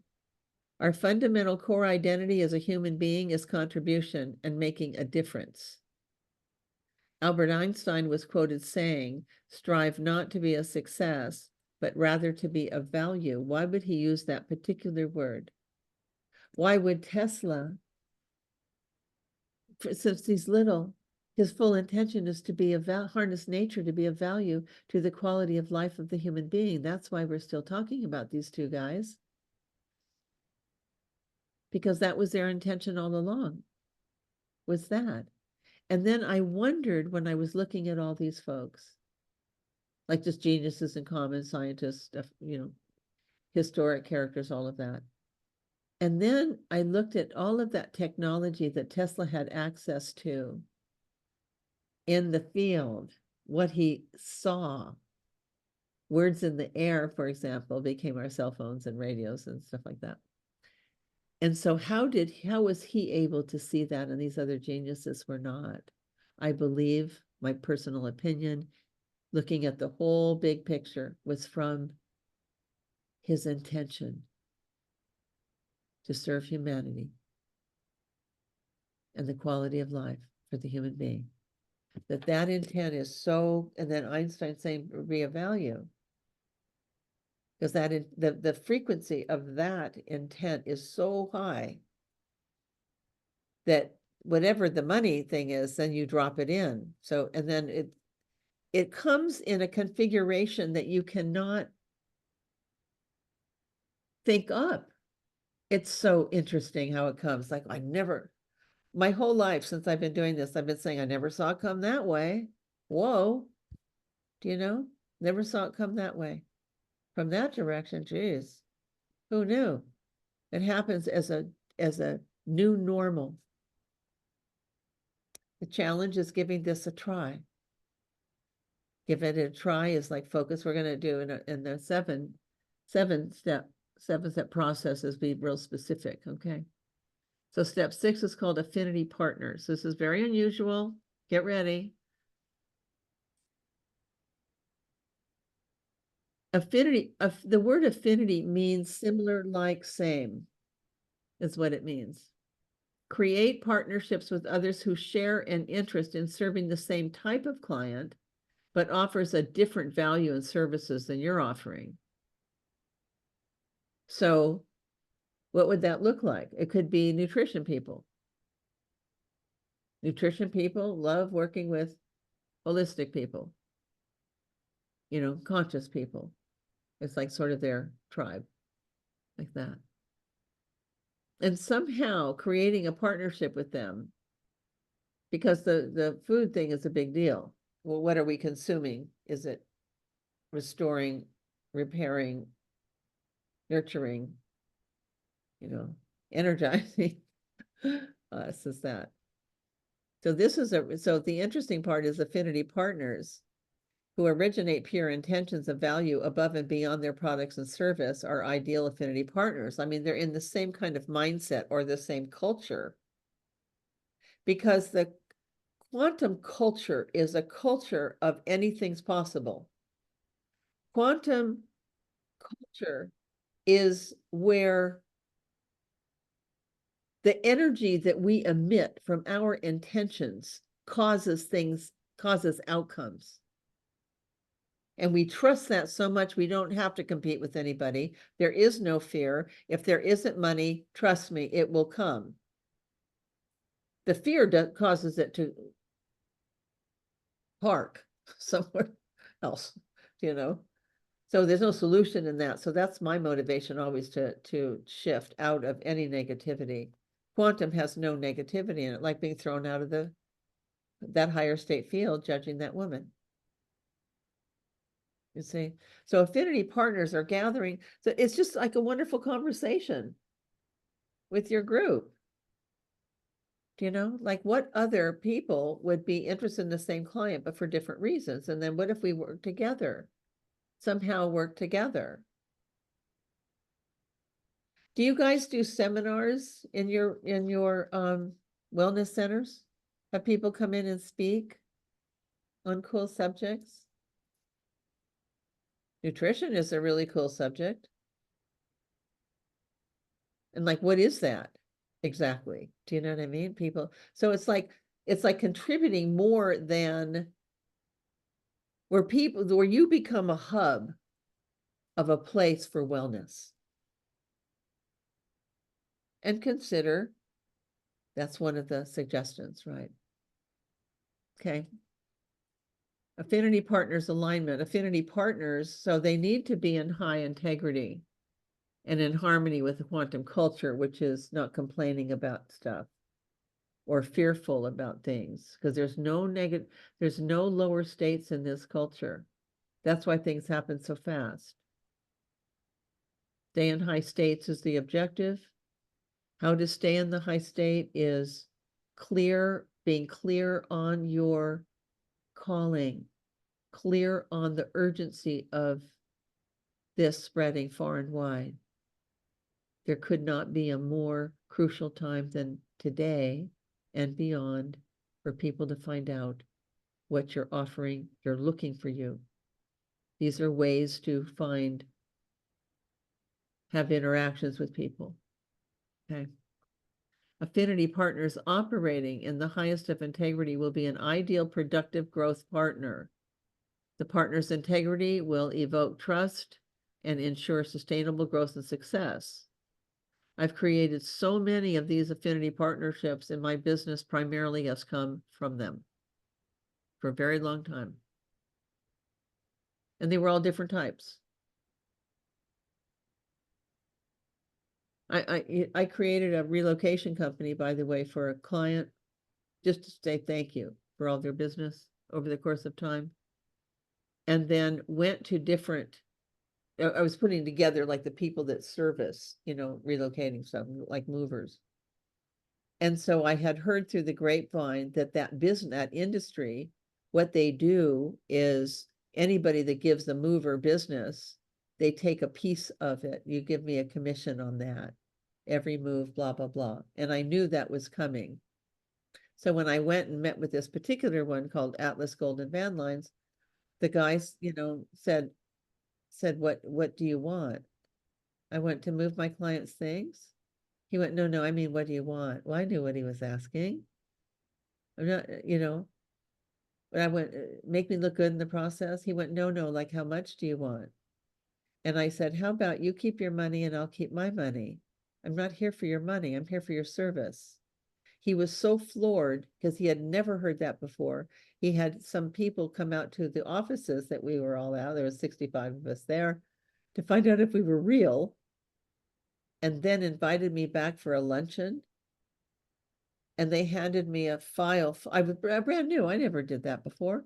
Handed me a file that had 35 companies in it that they're personally recommending for relocation services. The very first client was a place called Earthwatch that turned into Google Earth. That was the first client. First. Out of those kind of things happen all the time. So anyway, this is it's a bigger picture. When things are this urgent and you have these solutions to all kinds of suffering that's going on, then let's get others involved. Do you know if anybody would benefit from this? This is a big deal. People are getting healed. They're transforming their relationships, their lives, their health, and so forth. Okay. So integrity means whole and complete. Degrees of whole are not complete. Okay. So the partial integrity, like kind of, they're pretty much, straight on, but occasionally that's not okay. You don't want a partner because your name was connected to them. So you want that, pure intent for the client, okay? Geometric progression, do you guys know what this is? Geometric progression is it's a mathematical equation. So each affinity partner, when you invite to build opportunity together, you have the potential with their own manifestation strengths to attract opportunity. So they're bringing, same as you, to the table also, because the two of you makes a stronger one. One affinity partner together with you are two. Geometric progression is a multiplication factor, which means the partnership is now emitting an energy influence of 4.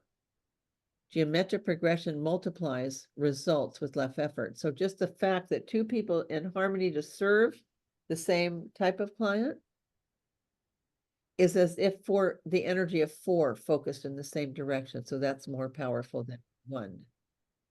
Like that, okay. Okay, the affinity partner's business is that's the other part. They're already working with the same type of client that you would like to have. That's why focus is, factors into that too. However, offering a different product or service.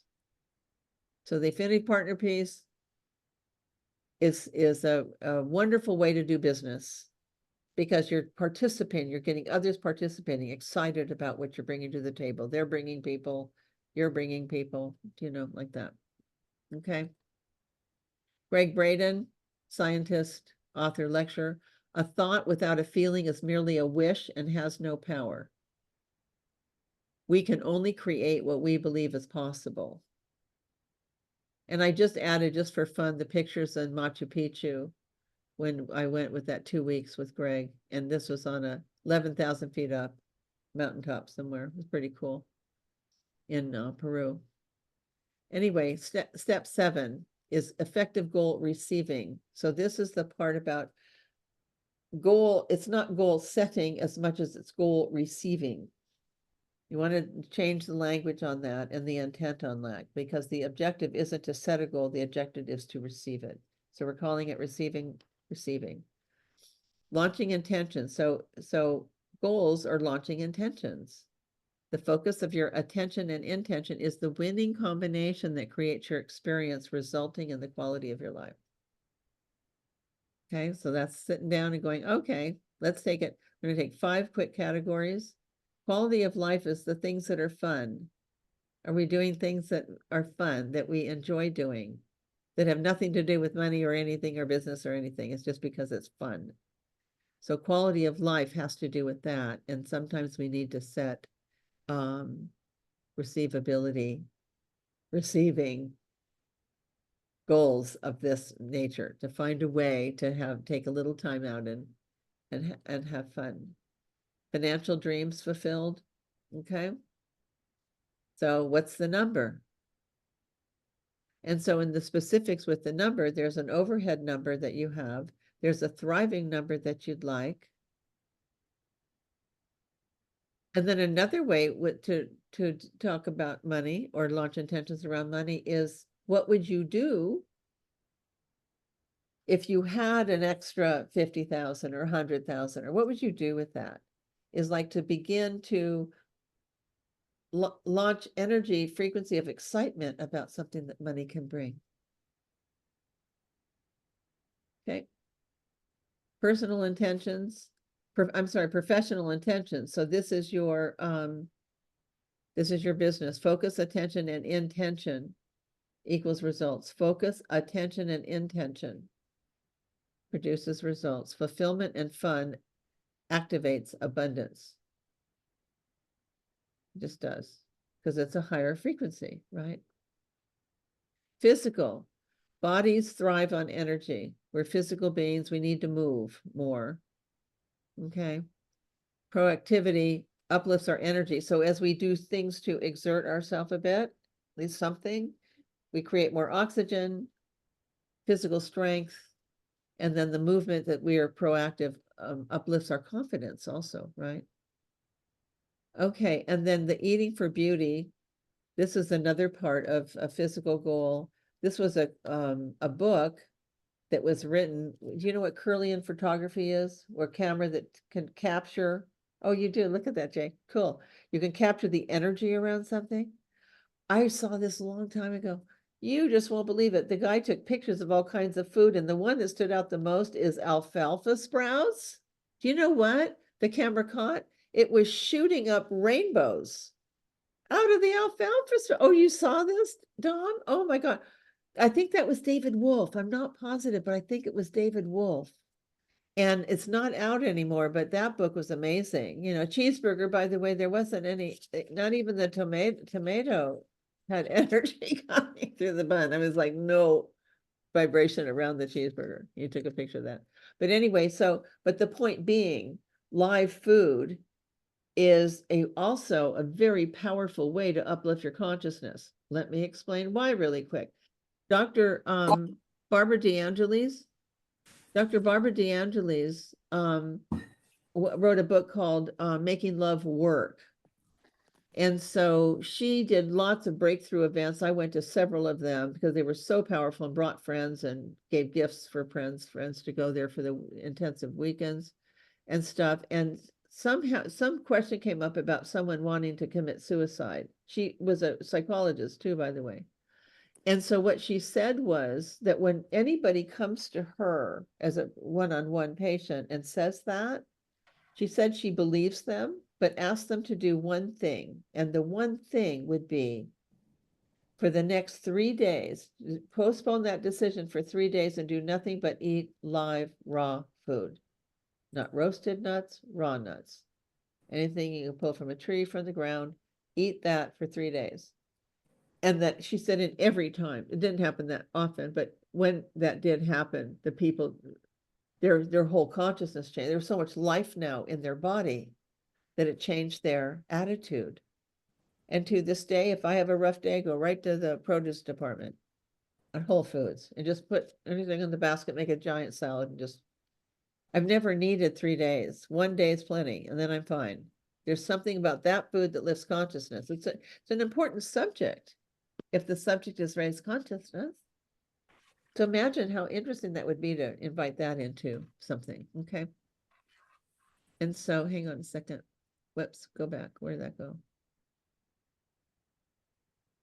Okay, spiritual goals. This is making a difference. So contributing to the well-being of another is a spiritual dynamic because you're uplifting their life. You're uplifting their soul and their heart and their attitude. And they now have hope. I mean, that's a big deal to offer that to somebody. So making a difference. So where can you make a difference? And then too, you also have the energy enhancement centers, which make the difference on top of it. So your spiritual objective could be connected to the centers that you have to invite people to come in somehow. Because guess what they get? Uplifted, encouraged, and nourished, inspired. That changes everything, gives people hope. Okay. So thank you for an amazing journey. I know we had to rush on this because of we didn't get started for quite late, but it was good to meet everybody. One thing I will offer, because I feel like it, is connecting with anyone that wants to talk about, could you help me more understand on this? I mean, I know we have that for the 15th of January to really dig deep on what's happened. But in the meantime, while putting this together, I'm happy to interact with you in any way you would like. We can do a Zoom, quick and talk, or whatever you'd like to do. But in the meantime, thank you so much for this wonderful time with you guys. And I pray for you. So, I mean, this morning, everyone, everyone about being of highest value to you because your win matters. And what will matter the most is what's coming from your heart that you just must contribute to people so that they can be happy and healthy and strong and committed themselves to turn right around and do that for another. You're originating all of that with people that really need your help. Okay. So are we good? Let me do the stop share here on this. And then, yes, okay. And I I know don't know we- if you want to Yes, stop the recording and if anybody would like, if there's any questions for Daryl. yes, I'm so grateful about the yes. recording did stop. Is